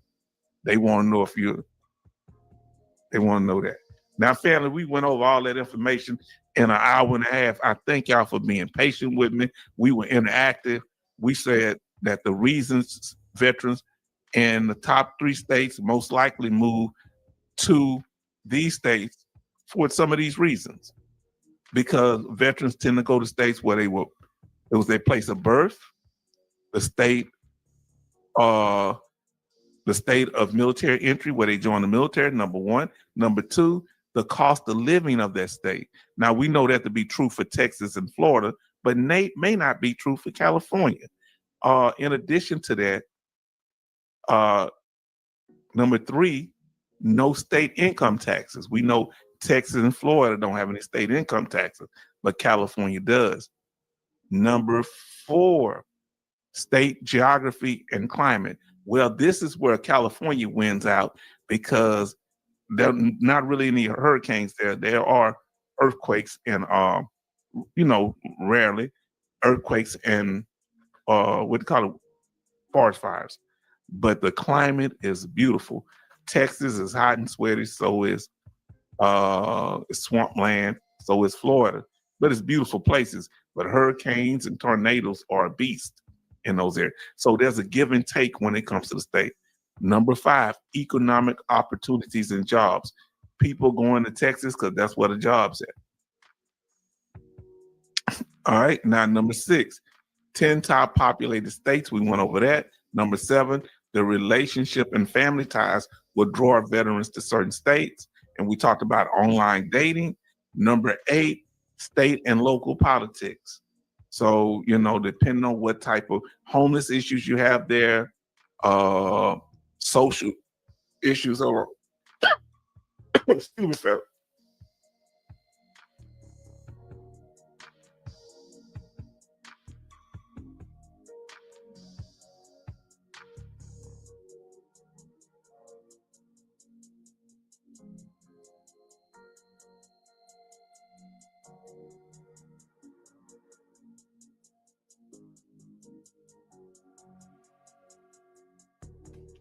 Thank y'all for y'all patience, family.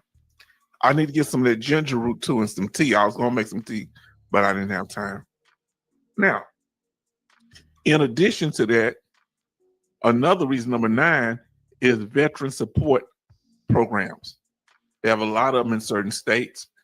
And we talked about the Veteran Court being one in particular. Number 10, state benefits for veterans and their dependents. Okay, why do so many veterans call? The question was, why do so many veterans call Texas, California, and Florida their home? Did we answer the question tonight, family? Please let me know, yes or no. Did we answer the question? Charleston, did we answer the question? Jay Oliver, did we answer the question? Betty Bops, did we answer the question? Let us know. Mad, did we answer the question? Coasty, did we answer the question? Farm Girl Rebel, did we answer the question? Let us know, family. Rose City D, did we answer the question?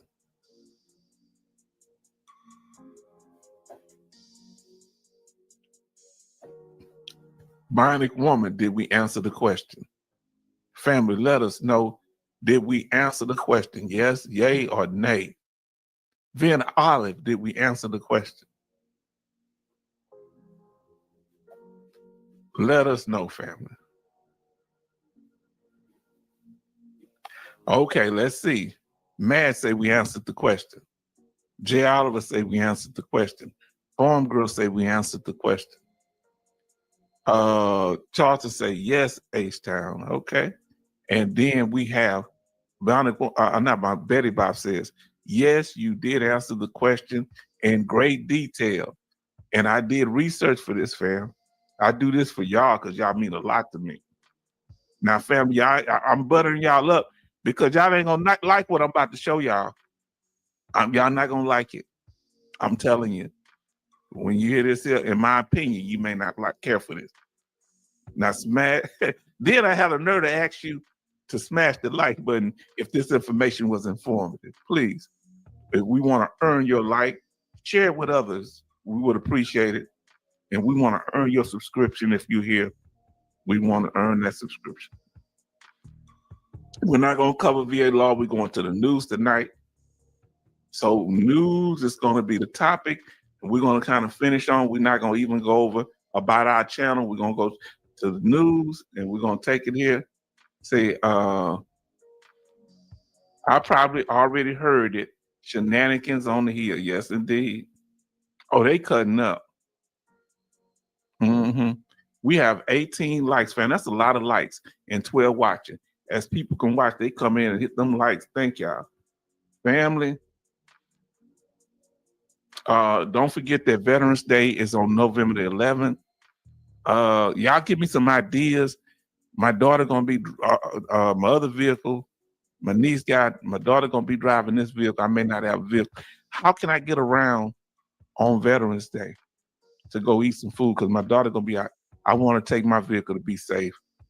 You know, I want to take, my vehicle. So what can I do to get around some of these places to eat?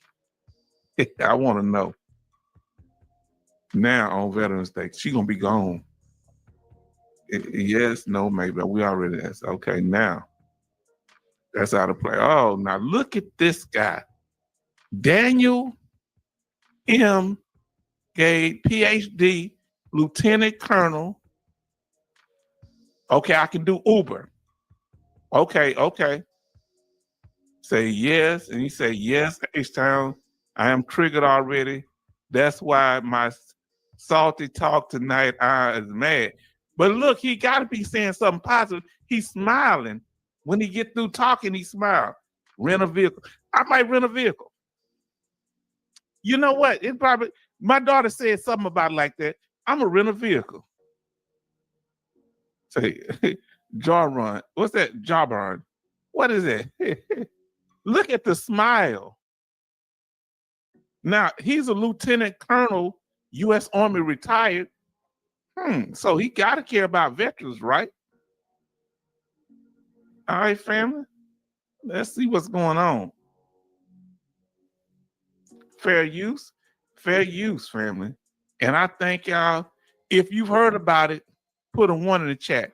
If you haven't heard about this testimony from this colonel, put a 2 in the chat.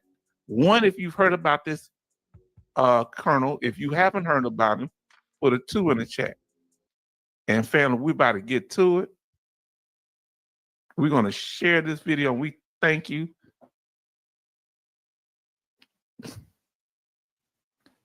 All right. Now, okay, so Charleston heard about it.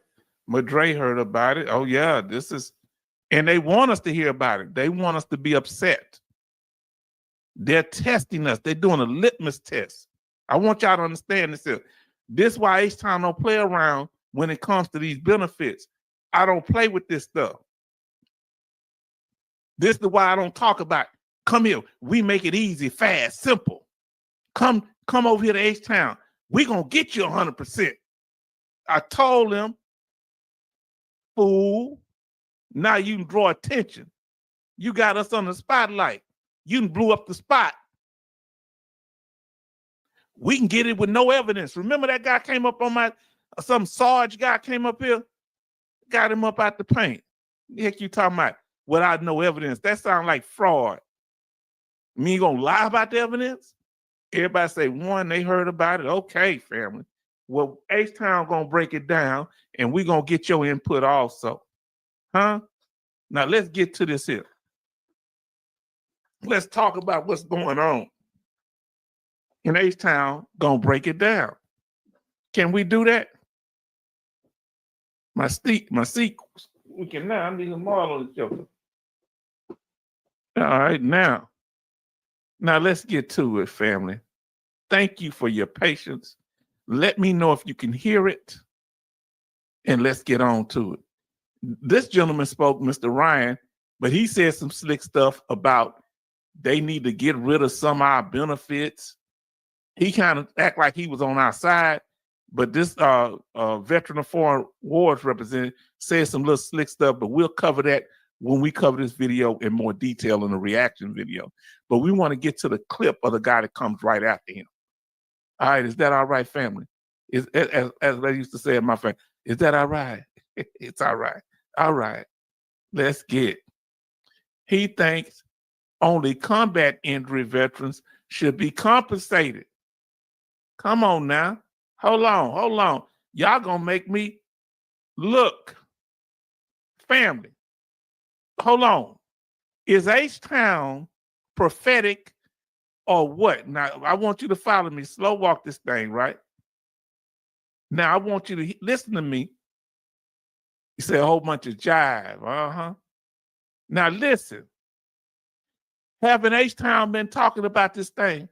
Now, tell me. Now, I'm about to pull something up, and I want y'all to tell me. All right? Family, I'm about to pull something up. Hold on, I got it up already. Oh, Lord, they just had it playing right there. Remember I did this? They want to rank veterans, special forces, combat veterans, military officers, female and non-combat veterans. They want to rank us. It don't have nothing to do with rank. It has to do with your injury. I got injuries stateside too. Huh? So if you get injured stateside, they got some combat veterans that don't get injured in combat. And they want you to be missing arms and legs, and they want to be able to see it, just like the Washington Post. So this is a concerted effort to attack our benefits. Huh? So who's the worst? We're about to see. Let me get to it. I'm going to ask you afterward, Brother Charles. You say, I knew the PACT Act in Congress caring about veterans was jive talk. Pastor Dougie also. Pastor Dougie ain't said nothing on this yet, though. You can't bring Pastor Dougie in this. The pastor has went and talked to the Lord, and he want to take, I think God is dealing with him right now. He probably is atoning in his spirit, and he going to come back and atone to us, Brother Charleston. Let's give him a chance. Because I don't think he signs off on this stuff. What you think, brother? Now, let's do this. Oh, here we go, family. Now, put speakers or tell me if you can hear it in the chat. Now, listen, it's not this gentleman. It's the one coming on right after him. The one we showed, the colonel. Thank you. Dr. Gade. Ladies and gentlemen. Dr. Gade. Now, listen to Dr. Gade. Listen to him. G-A-D-E, I think. This the retired lieutenant colonel. Listen. Thank you for the opportunity to testify on the VA disability compensation system. My testimony will differ from most you've heard. I'm a member of no veteran service organization and have no motive other than to help restore the lives and dignity of millions of veterans. So he want to restore the lives, imposters, all. Let me tell you what my elders say. When we were going through stuff as Black people, let me come up on the screen, and I'm gonna use his terminology. See, when the dominant society could defeat us, they'd always find some bootlicking, bug dancing Black person to trot out in front of us and say, "Look, they happy with segregation. They happy with getting lynched and beat." So this the same garbage they trying to do to us as veterans. When they can't defeat us, they get somebody that's an officer that went to West Point, and we know they rock with us, the officers. Huh? Aren't they the main ones that didn't want us to go to sick call? You got to go through them first. Let's talk about it. This guy takes the cake. I don't think I can listen to him one more time. Jackass. I'm sorry, sister, if you can't, mute it if you can't, but I want you to be look at his face, at least what he's saying, because he's dangerous to us. I understand if you can't, though. Let's do this. Listen, I'm going to break this down. Something I want to hear him say. Listen to what he said. By submitting questionable evidence for a hefty and illegal cut of the action.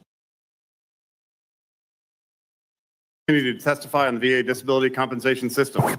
My testimony will differ from most you've heard. I'm a member of no veteran service organization and have no motive other than to help restore the lives and dignity of millions of veterans. He want to restore the lives and dignity. He want to give me back my dignity. I went in the military. Let me tell you something. We're tired of people talking to us like this, especially as a black man. They don't want. I went in the military because I ain't had no job.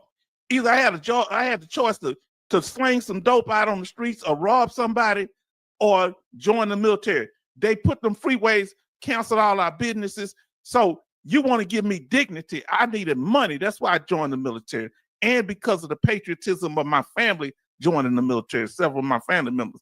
So he want to give me back dignity. I need money to pay bills. He's talking about dignity. Who is him to talk about we don't have no dignity? He's saying we don't have dignity, family. He gonna give it to us. Huh? I thought dignity was something. He gonna restore our dignity. Who is he, God now? I have words for this guy. Words.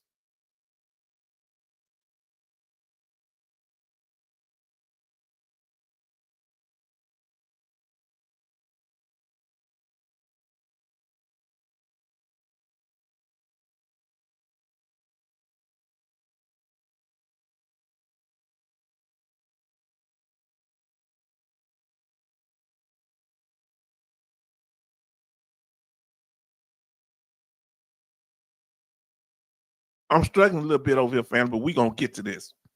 Now, so I'm so glad he is going to give us our dignity. He is so heroic. Troll, I hear you like, I'm with you, sister. He is Lord than a weasel zipper. Come on now. But he going to give us back our dignity. Look, but he gonna credentialize himself. Remember, when somebody come to us, the first thing they do is credentialize. Oh, before you start attacking me, let me let you know who I am. I'm this person, and I had this rank, and I went to the exclusive military school, the same school that George Washington them founded, West Point. I am a West Point graduate. I lost body parts in the war, and I don't trivialize that, but you don't trivialize somebody that has PTSD, that has a skin rash. We don't judge veterans based on what we can see as an injury. We respect them based on their psychological, physical, whether they're visible wounds or not. We respect them. But hey, let's see. As y'all can tell, this guy got my undies in a bunch. Oh, that's what we used to say. Now let's get to it. But let's give him a chance now. Let's give him a chance. He might have something good to say. For too long, you've been told that the best way to care for veterans is to shovel billions of taxpayer dollars into their pockets. He used the word shovel. Billions of dollars in our pockets. So did somebody shovel your benefits in your pocket, or did you fight for your benefits? And some of you are still fighting. Some of you had to spend money to fight for your benefits. He's saying somebody just gave it to you. They didn't just give it to you. They forced it on you. Watch the gentleman to the back. I think he's a veteran. To the left, he's shaking his head. He hot about some of the stuff. Pay attention to him too. They shoveled the money because he's from the elite class.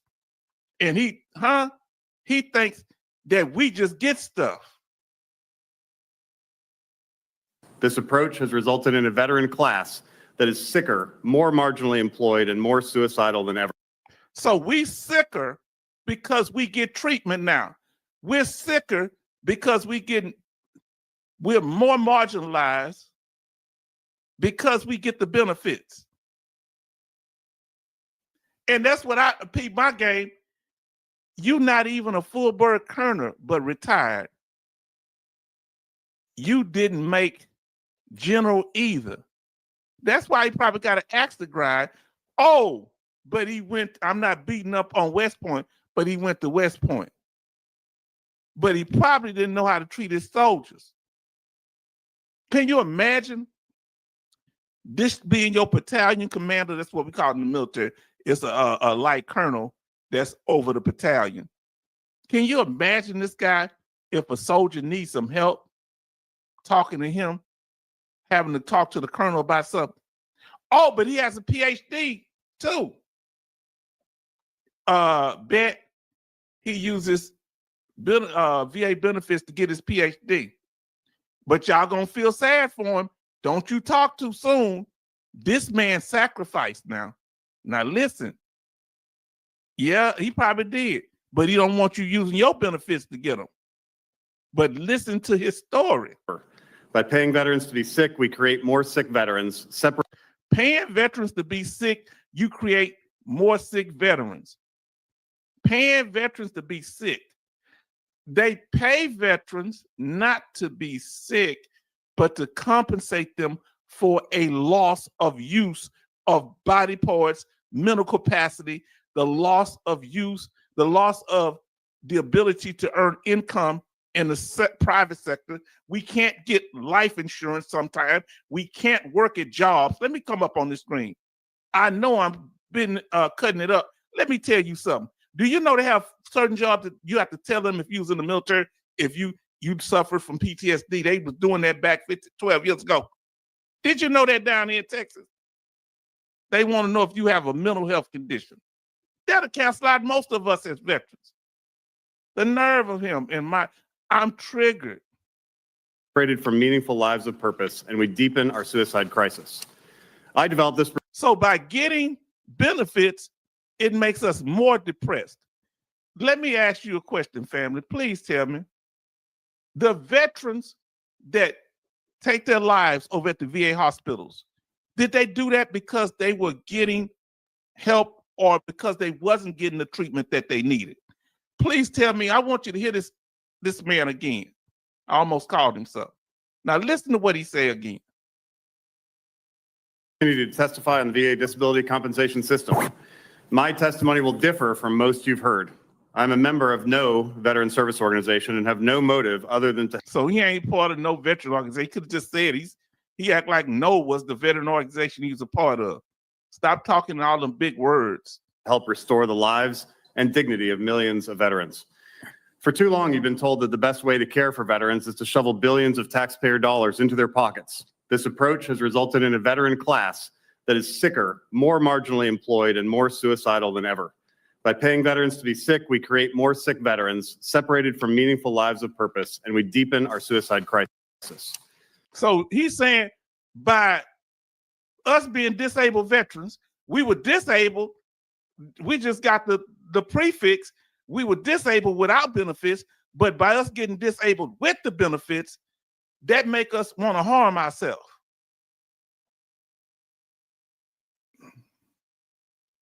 Wasn't getting help, VA is the last hope.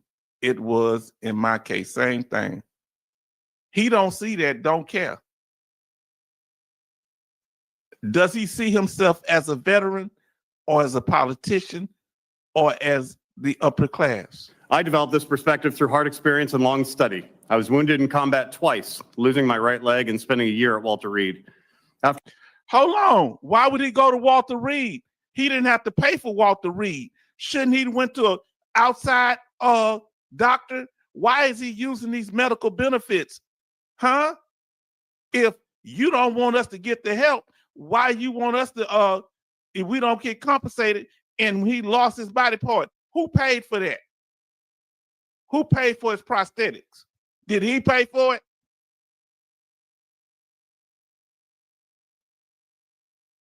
That when he come back from his combat situation, who paid for the prosthetic? VA, right? The same people. And I wonder, is he getting his disability? I bet you he is. You think he turned down that money? half them Congress people that's in there that we see, they getting their benefits. For recovery, I earned a master's degree and joined the White House Domestic Policy Council, where my So when he recovered, he earned a master's degree and worked for the White House. So you know where he got his mindset from. previously acquired user-level experience was bolstered by my work alongside both the Joel Shalala Commission and the Scott Commission. I later completed a PhD in public policy focused on the VA claims process, and while teaching at West Point, co-led the Independence Project, a randomized control trial demonstrating the powerful link between employment and health. In 2020, Employment and health. Interesting. Mr. Gadd is saying, look at me, combat veteran. I know everything. Let me tell you something. I'm about to come in. I'm about to tell y'all something tonight. This guy, somewhere hiding in the back, ain't no colonel up on no front line. He got injured probably from some explosion. Ain't no colonel on no front line. Now you're going to see, the highest you're going to see is a captain that's when I was there. Ain't no general on no front line. Ain't no full bird colonel on no front line. I don't know how he lost his body part. Let me tell you something. Let me explain. Most of the stuff that happened over there, even in Desert Storm, was what Farm Girl Rebel just said. Friendly fire. I'm not saying he didn't. Let me tell you something. Can I break something down? I was Desert Storm, and I want anybody in here who's listening to contact me and tell me if I'm lying. That when we got ready to fight, I was on the front line. Everybody backed up. The blacks up on the front and the poor whites, everybody, all the other whites went to the back, a few Hispanics. Let me tell you something. In that combat unit, it was like a little ghetto. It was about 60% of us was black. But when it's time for cameras to cut on, everybody rolled to the front. Now, if you tell me I'm a liar. There was a general that came over the Desert Storm just to use the toilet so that he could get a combat medal. Remember, they're giving them medals out to themselves because they're officers or they work in administration. Do you understand what I'm telling you? So I don't rank veterans. All veterans are important to me because we all serve to defend the country. That was just a small part of my military service, being over there. And okay, I was in combat. Whole bunch of black people in combat. Nobody give a darn about us. Who cares? They don't care about the common veteran. They sure don't like enlisted veterans. If you're not special forces, if you're not officers, they get special treatment. They want to be the only one that get it, in my opinion. Now, listen, Charleston said I had an officer do the same thing in the Navy. A-hole. My commanding officer, Captain Hernandez, a first Puerto Rican aircraft carrier commander, agreed. Come on now. Man, let me tell you something. Let's listen. Man, I don't like arrogance. That's why I have to give special respect. And I salute. If you ever watch this, Lieutenant Rideout at the time when I was getting ready to get out, you was Captain Rideout. I salute you, sir. Sir, that white man was good people. When they were trying to pressure me to stay in the military and they were trying to get me dishonorable discharge because I wouldn't re-enlist. Did you hear what I said? He cut for me. He said, listen here, H-Town, call him by my name. He said, we served together. You don't owe the military nothing. You did your time. We was in the latrine, the toilet, and he told me, I said, respect, Captain Rideout. I got respect for this man to this day. We chewed the same sand together. You understand? We went from Bamberg, Germany, over to Desert Storm. He wasn't in my platoon, but he was good people. I respected him and I'd follow him anywhere. Whether we stateside, because there's some people I wouldn't even follow stateside. I would follow him because he showed respect to the soldier. He let the sergeants run things. I'm sorry, family, I got a little fired up. Sorry about that. I do apologize. I don't like when nobody pick on veterans. And maybe I'm sensitive. I got to let him speak. 2021, I published Wounding Warriors, How Bad Policy is Making Veterans Sicker and Poorer, and recently served 2 years as Virginia's Commissioner of Veteran Services. So he's a commissioner getting all these high positions, and how I guess the VA medical treatment is make you sicker. How do treatment make you sicker? The surge in disability claims is not due to combat injuries, but to a culture that rewards illness. They reward illness. Where did you get the illness from? The illness is service connected. I thought this guy was a college graduate. The illness is service connected. That's the only way you can get treated for it. He leaving out service connection. I thought he did all his research and all his PhD studies. I'd break this guy down in a few seconds. He wouldn't talk to me. His bigotry would come out quick with me. Huh? Yeah, it come out quick. He say how he really feel because I shut him down just with words. He couldn't even talk to me, PhD and all. Last year alone, over 450,000 new compensation recipients entered the system, while total combat wounded from the global war on terror number around 50,000. Listen, we don't judge VA disability just based on combat wounds. My wounds were not on the battlefield. My PTSD developed and got worse as I left. I have no physical wounds like that. That's I do, but I'm not service connected for them. I have serious mental issues. So that's very deceptive and deceptive. Half lies are a half truth. Half truth is a whole lie. And that's a lie. Because you don't have to be a combat veteran to get VA disability. Not at all. You have to have an injury in service, not in combat. But shouldn't he know this, being over all these commissions and stuff? He seems like he has a political agenda, in my opinion. I'm sorry if I'm being a bit biased. I'm chopping this fool up because he's talking dumb talk. Last year, more than 270,000 veterans began receiving compensation for tinnitus. Why he pocket watching? Tinnitus is the highest paid disability. Remember, we went over the top 4. Why is he pocket watching? And you're not getting paid but a little small amount. It might be 0% where you're not getting nothing.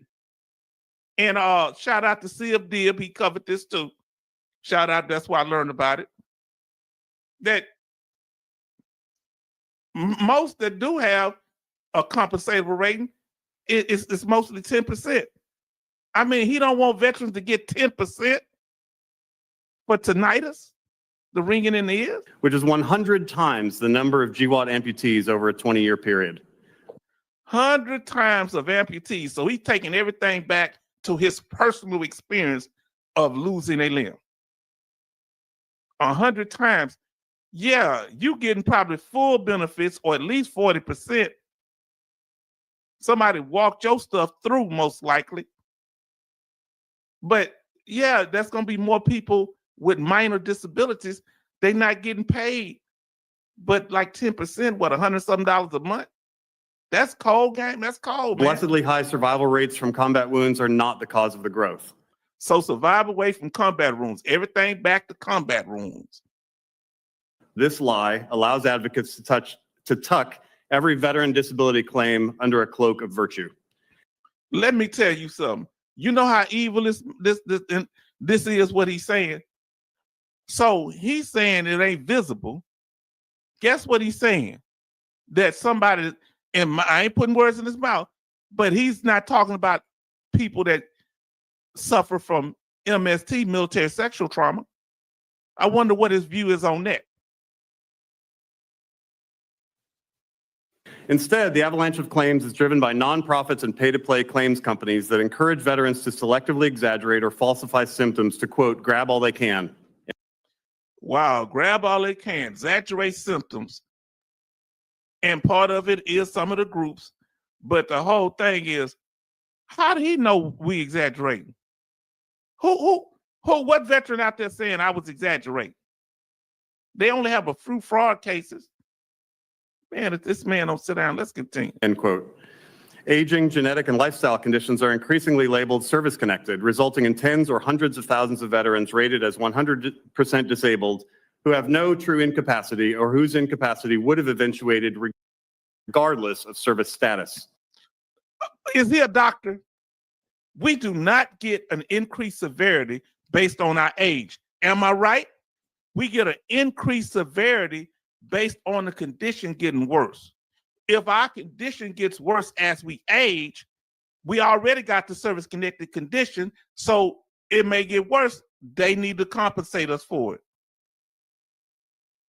I propose 2 principles of reform. 1, meaningful employment is powerful medicine. So employment is medicine.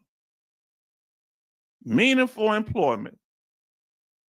A 2020 paper called Employment a, quote, critical mental health intervention. Unfortunately, veteran participation in the labor market, especially among men in prime working years, is markedly lower than their civilian counterparts and has been steadily declining over the past 20 years. Let's get something straight. We've had the Gulf War last for how many years? A couple of decades or so. So you got young men getting out that's been part of explosions, young women who's been part of explosions, and all this stuff. Yeah, they may not be able to do nothing when they get out. I know one, when I was in my treatment program for mental health, thank God he was there. That young man lost everybody in his platoon, but one guy that lives in Hawaii. And his family had to take him to the hospital because he was drinking till he was overdosing on the alcohol. And by us being there, he was such a nice person. If you met him, you see how good of a person he is. But he just had problems. Yeah, come on, man.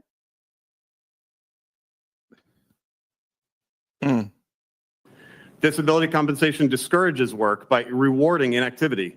Some programs. Do you think that disability discourage work? Tell me yes or no. Put a Y in the chat. He's saying disability, when we get VA compensation, it discourages work. It's a whole bunch of veterans that work because you can work up to what, 90%. Whole bunch of veterans ain't trying to get 100%. They just being compensated for their loss of use. Like IU create a direct barrier to work.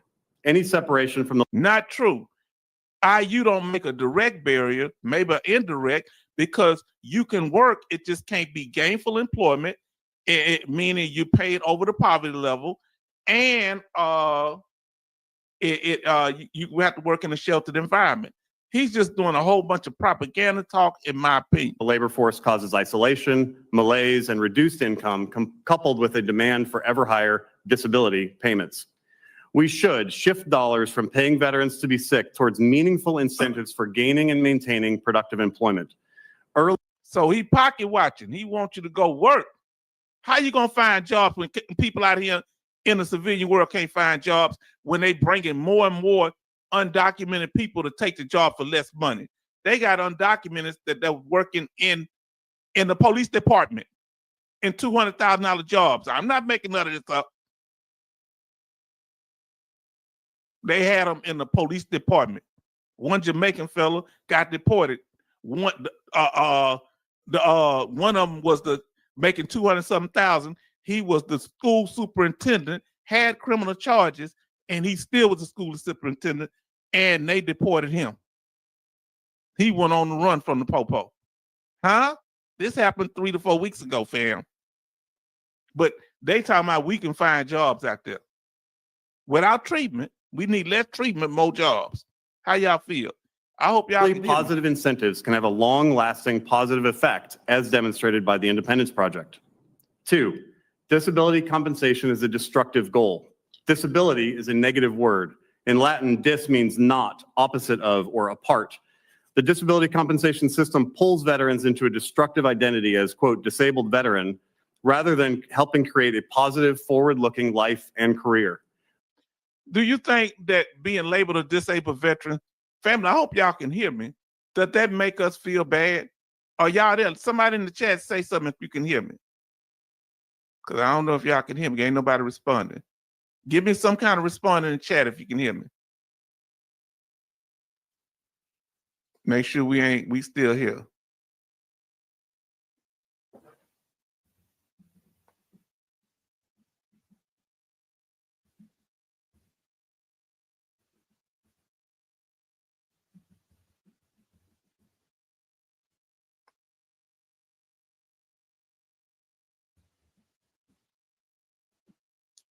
Let me know, family. Can y'all hear me? Ain't nobody responding. I want to know what's up. Can y'all hear me?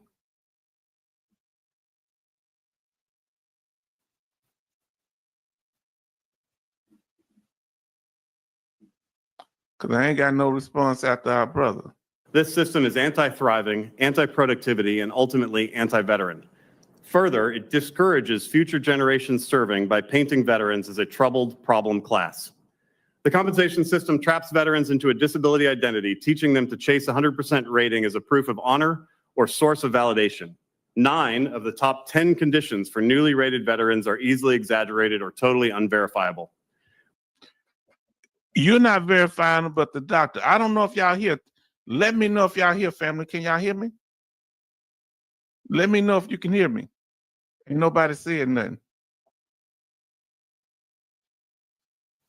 Anybody in the chat, let me know. I guess I'm going to let it play then. We need a system that affirms veterans' capacity to thrive, not their presumed fragility.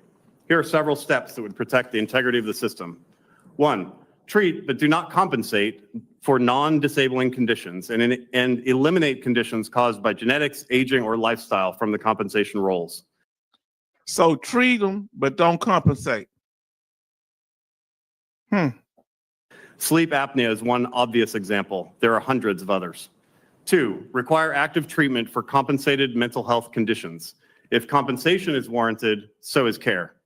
3, extend VA medical eligibility to all service-connected conditions. I agree with that if you're getting compensated, you should get treatment if you're getting compensated. Without tying it to disability ratings, removing an incentive for false claims.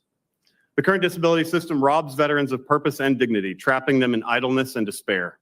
Further, the isolation brought on by separation from the labor market can and does send many veterans into a morass of tragic consequences. Reform will be difficult. Entrenched interests protect the status quo, but it is essential. A close look at past changes shows that what survives the legislative and rulemaking process are usually additions to existing programs or the creation of new programs. The VA budget grows inexorably despite the system causing immense ongoing harm. Deep structural reform will save lives and restore what veterans truly need: meaning, work, and hope. And to Senator Tuberville, I say, War Eagle. Ms. Curda.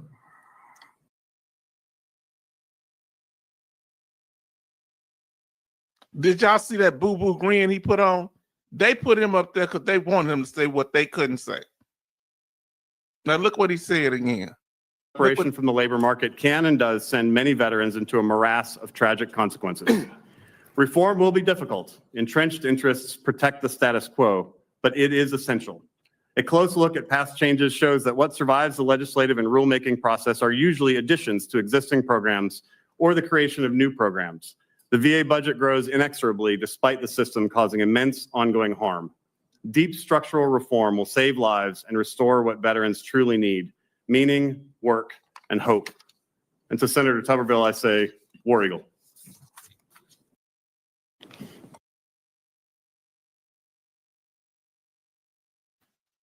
Okay, family, ain't nobody responding to me. Are y'all here? Fair use, fair use. Let me know if you can hear me. Let me check my live, see what's going on. Give me a sec.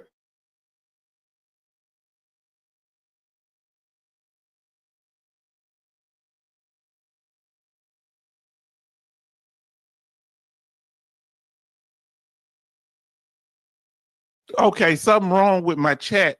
My chat done froze up, but I can see y'all over here. So I see what y'all saying y'all can hear me. I'm sorry. It's a okay. I can't see you on my somehow the chat got cut off. Sorry about that. But I can see you on my iPad. So let me respond to you over here. Do apologize. I was scared. I wondered what was going on. Now let me read it from my iPad because it's not coming up on my screen over here. So we have Matt say you can hear me. Farm Girl can hear me. Betty Bob say sound is good. Farm Girl, can you see us? No, not on my screen on the computer, but I can see you on my iPad. So this is a different thing that happened here. Sorry about that. So now Gary Walker say loud and clear. I ain't gonna be able to pull it up because it won't come up on the computer. So I do apologize for not being, but I will read your chat. Now listen, Charleston said, yes, H-Town, we hear you, just can't respond to this a-hole. And then pair and suffer is barrier to work duty. Now, Farm Girl said, yes, you must have your chat shut off. Yeah, I don't know how I shut it off, so I do apologize. I must have shut it off and not even realize. But it's on over here. I can see it on the screen over here. And then thank y'all for being patient with us, okay? Betty says she can hear. Farm Girl say, geez, this guy is insufferable. I can hear. He's been waiting to say this a long time. Look at the grin on his face. Why would he be happy to do something like this? Does this seem like somebody that respects veterans? Do you see his face? Does he seem like somebody that has respect from veterans? After he got through talking, look at the grin he has. He know he's upsetting veterans. He know that's disrespectful to veterans that earn his benefits. But he said, if you're not like me, graduate from West Point, lost a limb, combat veteran, so he say. And yeah, I said it, because a whole bunch of people talking about they combat veterans, they was in a combat zone.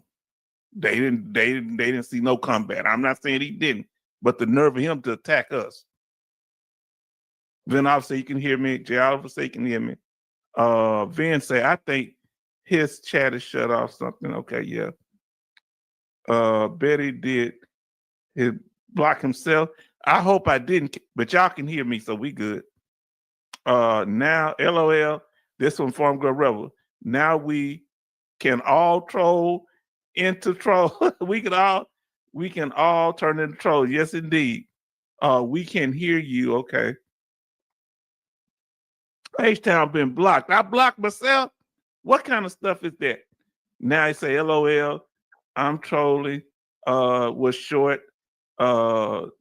H-Town, you look in his background. He is not a real veteran. We got to go into that. Send me some information on his background, because he don't talk like a veteran. I don't. Maybe he is. He talking about he's lieutenant colonel.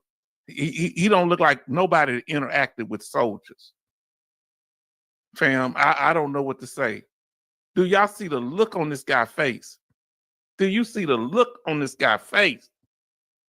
After he said horrible things about veterans and our benefits, saying that we mental health problem, it makes us want to unalive ourselves.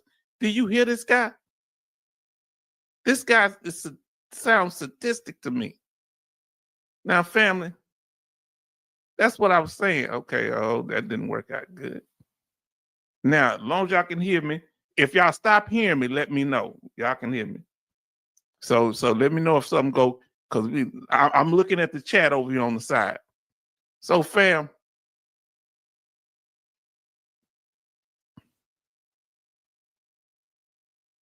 and I guess he wouldn't care nothing about what we doing. Now, remember, guess who he is? He them same leaders in the military that was the sick call police. I bet you he didn't want his soldiers. If he ever, I don't know if he had a leader of soldiers, because he just talk about himself, his accomplishments. He don't never really talk about the troops. Let me know if y'all hear me right now. Go ahead and let me know, because I want to know if ain't nothing shut down. We call him a Judas goat. Okay? And we ain't picking on your goat. Can y'all hear me? Put something in the chat, because I want to see you on my iPad. I want to make sure I'm still being heard. Can you hear me now?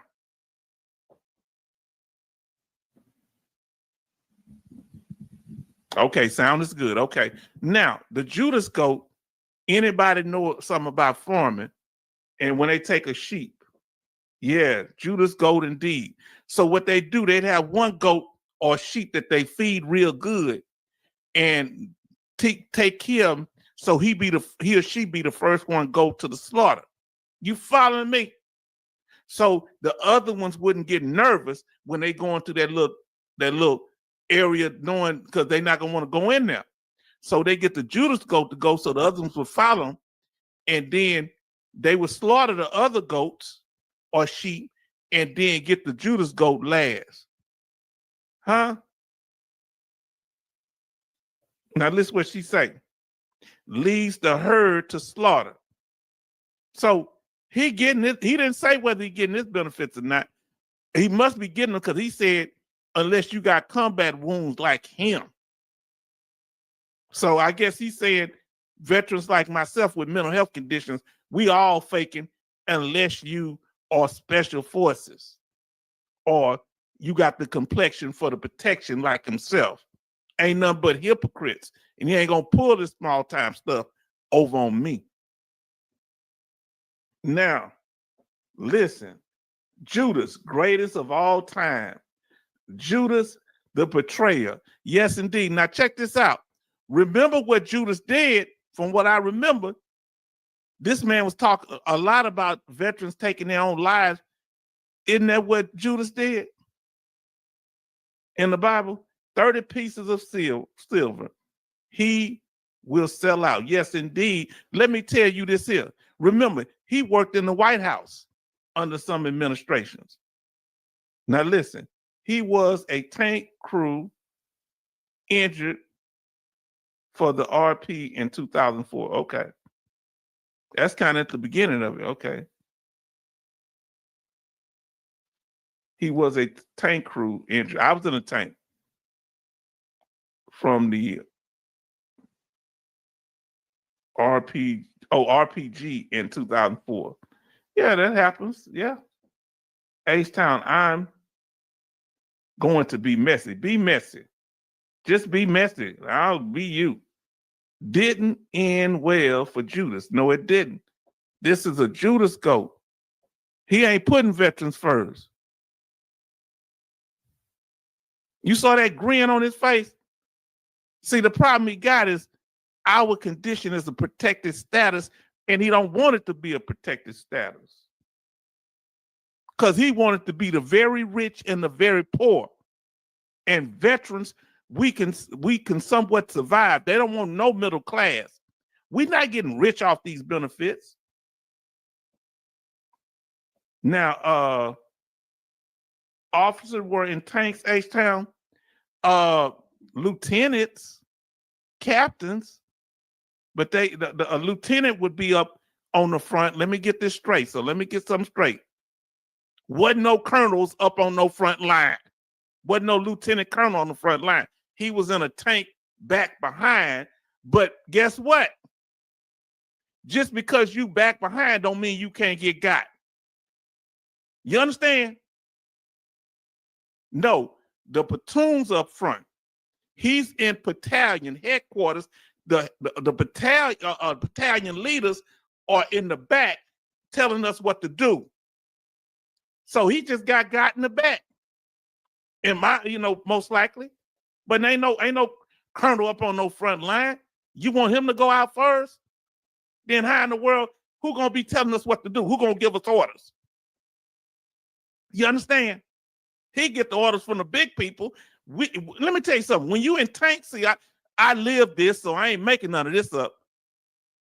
But he had one partner want to take out the lieutenant. The lieutenant get the information from the captain. The captain gets the information. They all on tanks, okay?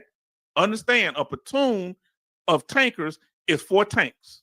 So you got 4 tanks in Alpha Company, 4 tanks in Bravo Company, 4 tanks in Charlie Company, and 4 tanks in Delta Company. I think it was just, so that's 4.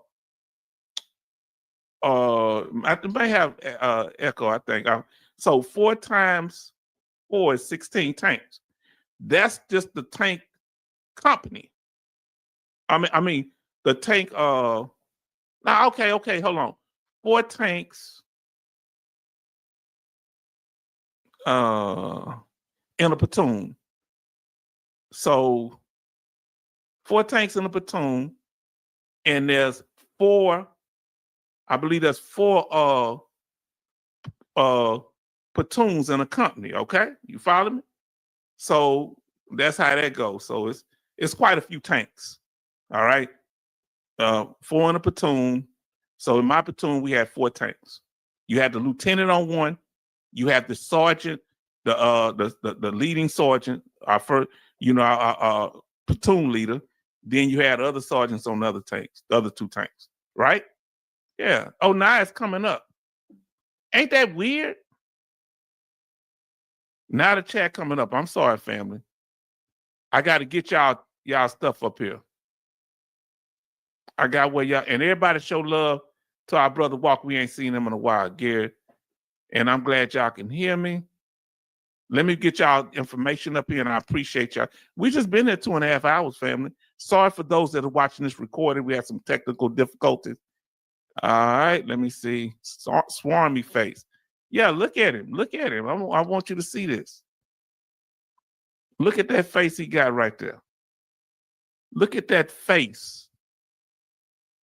This is, man, do he look like he have respect for veterans? He more concerned about Congress than he is us. Why they don't have us talking? And that veteran that was behind him, I'm surprised he didn't get up out of his seat. That's all I'm going to say. Betty did. He blocked himself. Yeah. How in the world he's the lieutenant colonel or major, and how he get he wasn't leading properly. If he got where they can anybody catch a straight, that sounds like it might have been something going on, like it was friendly fire. Most of the stuff that happened over there was friendly fire, family. I must tell you that. The chat is back up now. Charleston say Farm Girl Rebel. Obviously, with deportation, shortage of slave labor, so corporations need veterans to do menial work. Boy, that's sure. So they want us to get back out there. Won't he get out there and work? Why the elites can't go out there and work? My God, so it's a LOL. We can alter. That's back earlier. Let me see. It say how he sleeps at night after that incident. Here did get hurt while he was still in service. I don't know. He say he lost a leg, but that could be from like gangrene. It don't mean it says RPG. It could have took it off, or he inside a tank. How he lose a leg? Unless the tank, you can sometimes be going out of certain things, and you can lose body parts like that. I don't know.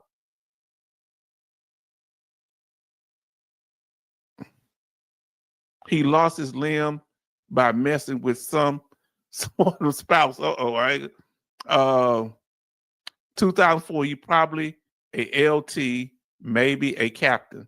Yeah, possibly. Captain was closer to the action, but they was still kind of behind us because the captain gave the lieutenants the order. So the line troops, if y'all see it, like we were on the line, right? So lieutenant, each platoon had a lieutenant and a sergeant. The lieutenant in one tank, the sergeant in the other tank.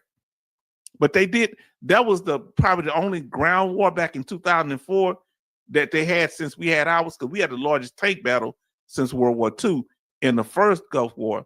But that was when they was going into Baghdad or whatever, that was a little kind of fight there They had some fight. But not, oh man, this is crazy. Man, I can see you chatting now.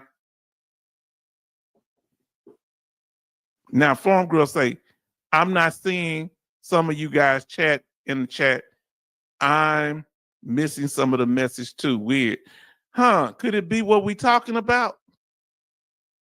Fam, could it be what we talking about tonight? I don't care how he got injured. He is still a jackwagon. Tell me what a jackwagon is. A jackwagon. Tell us what that is, Farm Girl Rebel. I don't know what a jackwagon is. I'm from the South and don't know that. Betty, what self-respecting woman would be with this nasty thing? He looked creepy. Oh, he would brag to you about how he's went to West Point, and that would just win y'all over. Jackwagon and Jarbini are the same thing. What is that? I don't know what they are. Never heard the term. Only word I could think of, Charleston. Farm Girl Rebel, he was an officer and younger. Okay, yeah. You know, usually if you lose a limb, you end your career right then. But they probably let him stay in and get ranked. Family, come on now. Let's get back to it. They problem got is we're protected status and they want to take our benefits, fam. Okay, a jackwagon is an idiot, buffoon, jerk, obnoxious. Oh, hold on. This is a lieutenant colonel retired. Do you want to retract your statement, Farm Girl Rebel, who was a combat veteran? Huh? So that means I guess he knows more than all of us. He credentialized himself. I don't see myself better than any other veterans. I'm not special forces. I got respect for special forces, but I don't see them no better than me. If they said they was, buddy, I know what you were doing over in Desert Storm. When they Desert Storm, they was like breaking stuff off the tanks, dismantling the tanks. Okay, we appreciate that. Probably some other stuff. Yeah, but we wasn't sneaking around. We had to fight them. You understand? Head up. And it ain't fun hearing missiles pass right by your tank, scraping the side of your tank. That wasn't fun. I still think he would be a jackwagon even then. Jackwagon knows no boundaries. So you think this fool would never stop talking? Lieutenant Colonel, officer and a gentleman. Hardly. Man, y'all giving this man the business. I shouldn't have went off on him. See, the problem they got is they need workers to work out in the field. They want us to be the slave labor now. That's my opinion. See, we getting this passive income. So they say, you know what? We created all these wars. We had all these people out there in the military to serve their country. We convinced them, and we had them working, and they got injured from chemicals on ships, on bases, because all these chemicals come back to bases. Camp Lejeune, and then they got a problem. Why? Because of the PACT Act. So many veterans start getting benefits. They want us to just pass away. But instead of passing away, we getting passive income. They want our income to be active. They want to work us till we pass away. Say, good job. Like Malcolm X used to say, that when it's our house. That when the master sick, we sick, boss? We sick? Oh man, H-Town, anyone can lie and make up stuff on the internet. That man was always jerk. But you know what's sad? He ain't on the internet. He's standing before Congress We don't get to stand before Congress, and we the veterans. Why they don't want to hear from us? They want to hear somebody talking like this. Fam, this is getting heavy up in here. I thank y'all. Let me put the music back on. Let me get something calm. Yeah, put some calm music on. I don't go off. Look who in the house. Betty Bob say, that's me not using my real sailor mouth. You gonna use your sailor mouth? Then we have MG Smith, H-Town. Good evening, and the family. Good evening, my brother. We just saw a video. You missed it, or you may want to miss it. But the problem is, they feel that too many. They don't want us to get a dime. He was criticizing people with tinnitus, and I think the highest you get for tinnitus is 10%. He was mad so many people.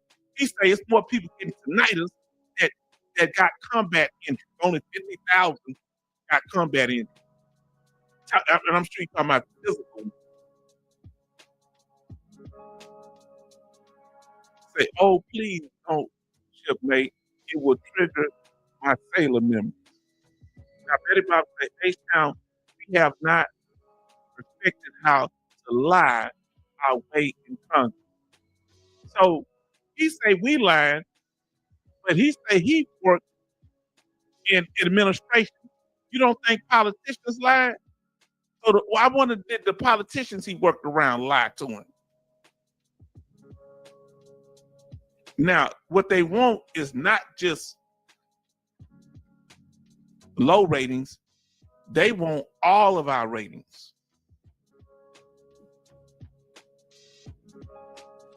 Now, H-Town, you say hi, evening, Mike. Thank MG Smith. Thank you for being in here. No, they want all. They only want certain people to get these benefits, fam. Y'all better listen to me. They sitting. They really looking at us. That's got 100% unemployability. Anything 70% or more. They want to get the small rating. They want us all working. They want us working in a shoe factory or something, doing on a sewing machine. Huh? Come on now. They want to target these benefits and they want to dismantle them, in my opinion. That's what they're doing. It ain't just my opinion now. See, what he messed up is conditions are based on, there's a range of severity. He cannot, hearing falls in low severity, okay? But when you get the PTSD, back problems, you can get a total disability. Not all conditions have a total disability. You get compensated based on the severity level, not on what he thinks that a veteran is faking. Who he get to choose? People sitting around, why is VA disability tax free? He's trying to feed raw meat, in my opinion. He's trying to feed raw meat to the average civilian person, non-military, to vote against our benefits. They're trying to create a climate against us. Now it's too many of us. They created these wars and they want to get us up out the paint. Charleston say, good evening, Betty Bob. Okay. Now he was one of the that spoke to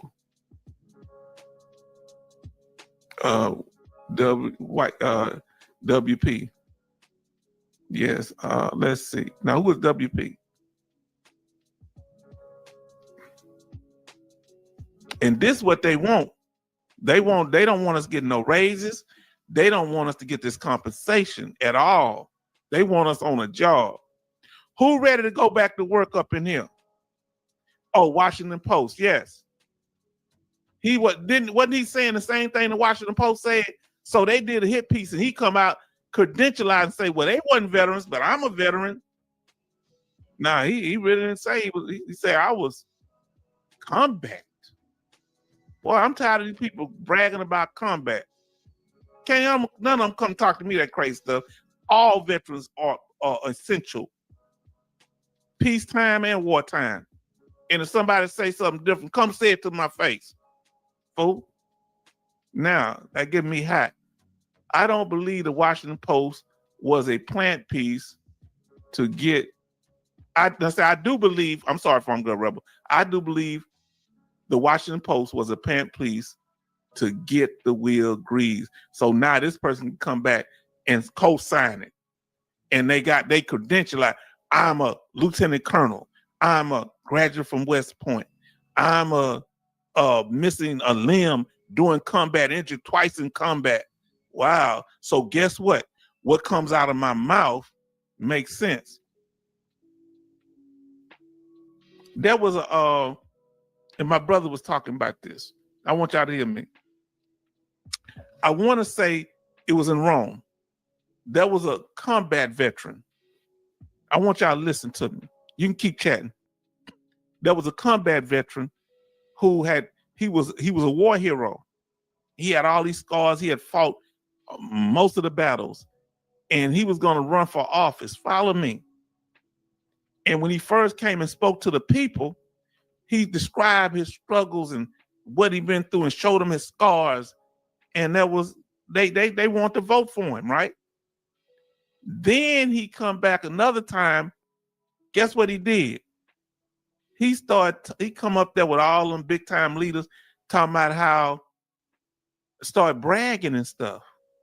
Now he had been in combat and stuff, but bragging, talking about what the people, he's for the upper echelon people and all this. So now they get to hear his real thoughts, and the people turn against him.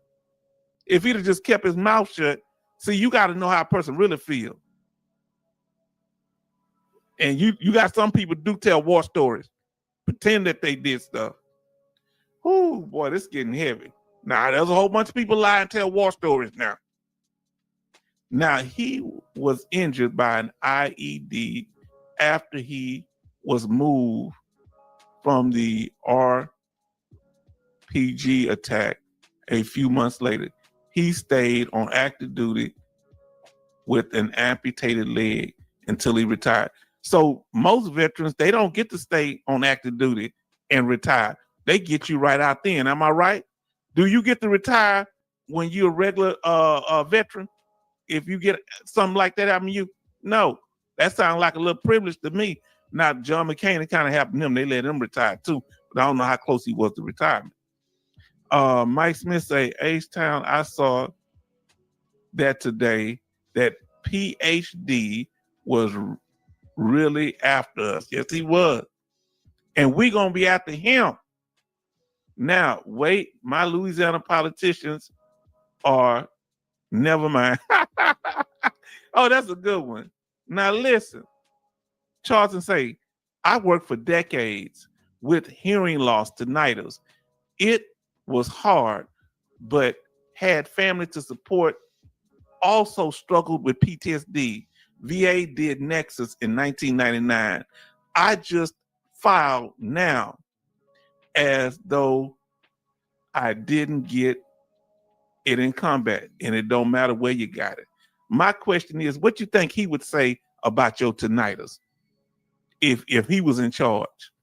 Look like he's trying to jockey for a position. MG Smith in the house. Jay Oliver, hey brother, yes indeed. Family, what's going on here?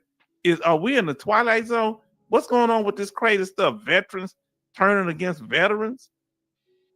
Now look, they're gonna want to get rid of not just the temporary ratings, they're gonna be trying to get rid of the permanent ratings. Don't fool yourself. Because he didn't say that anything was off the table. They trying to get a movement, and they want to see if we're gonna sit back and don't do anything. We have to fight, protect our benefits. Look, but we got to watch out for the money traps. Some of the stuff is self-inflicted wounds, okay? So H-Town, they're after anyone with entitlement. Yeah, and when he say entitlement, he talking about VA entitlement, that you're entitled to. Watch, when you're going for these benefits, something, this is what they're using as fuel. People that talking about, remember all these things they've been doing for years? Guaranteed 100%, make it easy. This set us up. They didn't like us, but this gave them cannon fodder to come against us. Watch what you say. That's why I did this video. They never liked us having the benefits. They want us to be like the World War I and World War II veterans, don't get no benefits. Huh? And see, a lot of these people that's doing this, offering help, they doing it on the back of the veteran to get what they want, your money. So be careful when people talk about they helping you. And we gotta deal with the elephant in the room, veteran greed. You should get the benefits that you're entitled to, not what somebody promising you 100%. And you know you don't have any thing, you don't even have a condition. Come on now. Family, we talked about it tonight. Family, we went into it. What y'all think of? What y'all got to say? What y'all think of this guy? What's your opinion? We're now at the party. History repeats itself. Now that they're downsizing the military, they want to come after us veterans, and they trying to get that money back so they can have it in Washington to spend on themselves and to use it for their political gains. Huh? They doing the Birdman hand rub. Yeah, we take they 100%, we take they 10%, we take this, we can have them as poor peasants and we'll be at the top. Because I went to Harvard. Whatever, man. Well, our president is not building that ballroom for us. Exactly. That ballroom is not for us. I don't get Gad speaking so. I don't get Gad spending much time with the rank and file veteran. I don't think that I don't think that spend much time with the rank and file veteran being serviced by the VBA. Yes. Who in here think he got his benefits though? Let us know. Family, what do y'all think? Did we go over it tonight? Let us know. We want to hear from you now. I know it took a little while. I told you it's going to be any questions, comments, or concerns, fam. Let us know. And I got one of you. How's that weather and the climate where you at, fam? The temperature, I mean. Family, we went over the information and we talked politics tonight. I want to know what tell us what your temperature is where you at. And what, you can let us know what state or city you in. Family, what y'all think? I got my doggone thing behind me. Family, I got my jacket back here. I thought I'd pull this off, man. I got my little jacket back here. Farm Girl Rebel, what would you say to him if you were able to talk to him? What would you say to him, Farm Girl Rebel? Mike, if you had a chance to talk to Mr. Gad, what would you say to him? She say right now it is 41 degrees in Minnesota. Then Mike says, like you said, MG Smith, said, like you said, he got his and he doesn't want you to get yours. Because if he didn't have his, he'd be saying, I don't get VA disability. I'm injured, but I don't get any. No, he justified getting his because he said he was in a combat zone. Everybody in a combat zone don't engage in combat. You can catch stray missiles. They sometimes target headquarters. Did you hear what I said? I remember some reserves that were over there with us in Desert Storm. They was back at the tent playing cards when they sent Scud missiles on them. Now they were supporting us. They were doing what they need to do. We don't want them all on the front line because then we ain't got no food, no fuel. No, we want them to do what they were doing. We needed them. Charles say 50 degrees clear in Pennsylvania. 53 degrees, Betty, and cloudy in Baltimore. Now, y'all let us know, family. How do y'all, and I want y'all to tell me on a scale of 1 to 10, how bad does this boil your blood? On a scale of 1 to 10, what's your irritation level? What's your anger level dealing with this guy? On a scale of 1 to 10, 1 being the lowest and 10 being the highest. How does he bother you or you just blow him off? Now, Farm Girl Rebel says this. Let me take this off because I'm tired of seeing his ugly face. Little smirk grin. How bad does he irritate you? Or do you support him? Let us know if you support him. Now, listen what Farm Girl Rebel said. Farm Girl Rebel said, I say, come with me. I'll take him to the VA hospital and show him the people he thinks are grifting. He was at Walter Reed. He should know. They used to have rats running around Walter Reed. Huh? They treated the veterans horrible at Walter Reed at one time. Then I show him my 100K plus spinal surgery bill that was done on my dime. What you think he'd have to say then? Now, Mike says 46 degrees and clear in Cooksville, Tennessee. Let me see what the temperature is here.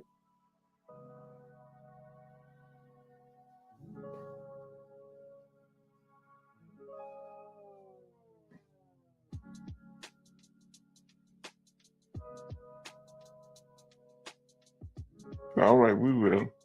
Got a good message for one of this family here. Now, let me see what temperature. It's 58 degrees here in Richmond, Texas, right outside of Houston. California weather, baby, California. Now, MG Smith said 10. How does it make y'all feel, family? How, on a scale of 1 to 10, do y'all anybody agree with him? Can you give him benefit of doubt? I respect that. Parades, balloons, walls, and rallies. Now, Jay Oliver says 68 degrees and cloudy. 10, MG Smith say. Now, listen, I don't know why Lieutenant Gadd is so mean. Maybe he has PTSD. So he might be vindictive. I don't understand why he would. What is his problem? Do you think he has an axe to grind against veterans? I'm gonna tell you something. I had a captain, not in Desert Storm, but when I was in Colorado, he was incompetent. He had us working almost 24 hours. We was at a gun range at 12 midnight and had been up for like 20 hours. The colonel had to give him order to cease that and let the soldiers go home and rest. So some of these people are incompetent.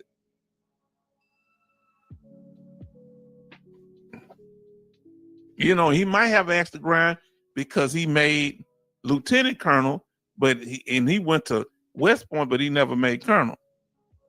Now he looks and acts like he wasn't really well liked by the troops, and he knows it. You know, I don't think he was, because he don't care. Let's think about it. The troops that served under him, you saw he had that crappy grin at the end. He know they're gonna lose respect. Wow, you thought like that about us, and we followed you. Farm Girl said 10. Boom, boom. And that's just anger for the will. She's just saying anger. Family. He keeps getting passed over. Yes, by women. He getting passed over by rank. And he stood out. But I went to West Point. You got to be a good leader. You got to know how to lead troops and respect and treat the troops. Let me tell you something. Now, I'm not one that's big on the South, but Stonewall Jackson knew how to lead soldiers. That's why they lost the war. His problem was he wouldn't follow protocol. He was supposed to not go out by himself. He liked to walk outside the fence by himself. He was a general in the Confederacy. And a soldier, regular soldier, on guard duty, took him out because he wasn't following procedure.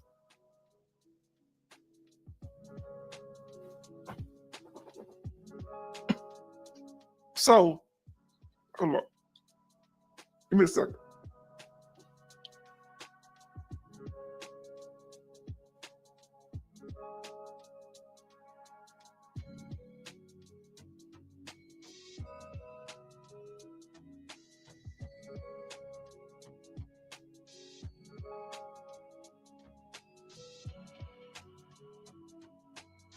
Yeah, we all met this type. 10. Say J. Oliver, say crab, lobster, all types of seafood, fired up. No, he in Louisiana, so you know that spicy stuff.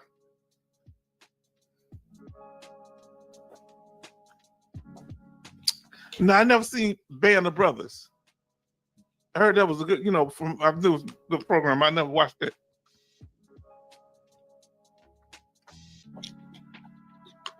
Ooh, gotta drink this water.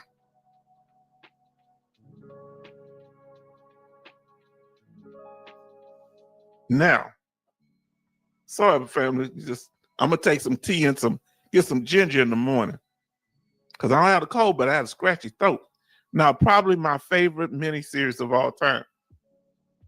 Now let's see. You say Band of Soldiers, say even ever been ever seen Band of Brothers? A good leader is like Captain Winters, at least how he was portrayed. Then there's there is Captain Sorbo. Okay. Probably my favorite miniseries of all time. Takes all kind. It's crazy world. Let me ask you this here. If you had to go talk to the commander because you had a family emergency, what do you think talking to him would be like?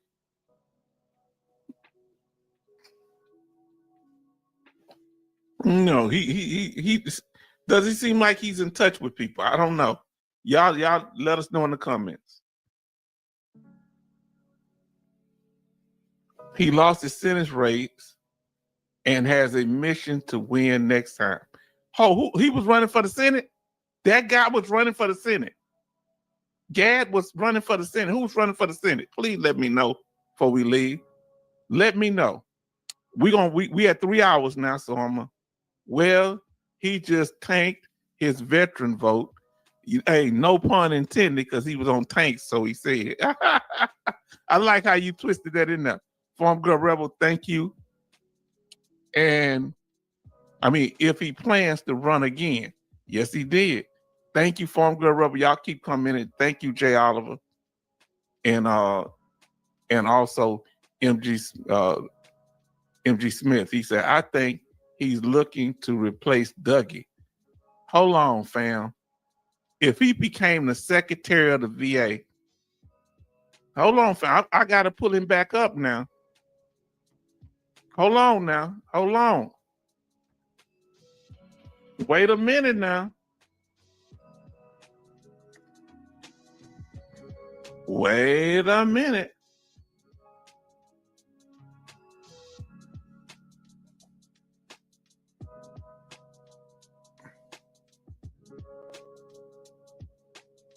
Let me see what I got here.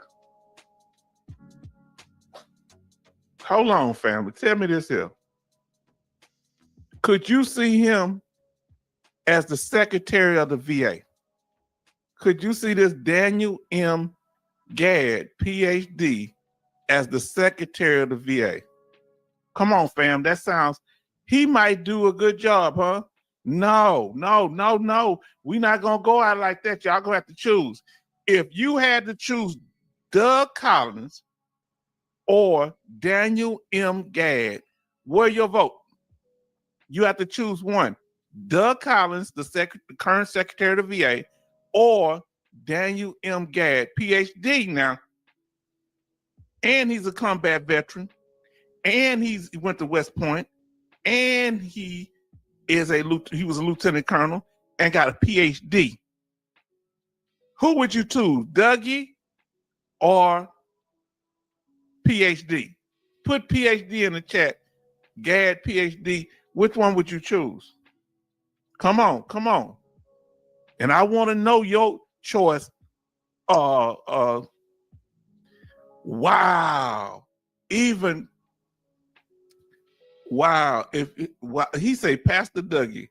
Wow. Now you respecting that man of the cloth. Look, he say MG Smith said lesser two evils, Dougie. Who would y'all choose if you had to choose between this man on the screen right now, Daniel M. Gadd, after you heard what he said, and maybe we could get to know him after he said these things about veterans and what they shouldn't get and how they're, pretending and exaggerating. But Doug Collins has said some stuff too. He say we are victims. Talking to Colonel Klink. Oh, from Hogan's Heroes. Oh, God. Y'all a mess. Y'all don't know Hogan's Heroes, Colonel Klink. He was just as goofy as he could be. He was the German over the prison camp, the POW camp. Now, 1 turd in the bucket or 3 turds going with Dougie. Oh, God. Oh, God. Oh, God. Oh, Lord. Oh, this is a farm girl. This is a true farm girl here. Oh, God. You ain't heard that till you heard farm people talk, ranch people, man. Who you going with, Coasty? Who you going with? J. Oliver, if you said, who you going with? Dougie, or you going with the PhD here? PhD Colonel. Who you going with? Vin Olive, who you going with? Huh? Who you going with, Coasty, if you still here? Who you going? Thank you for joining us in this pre-recorded video. We'll see you on the next one.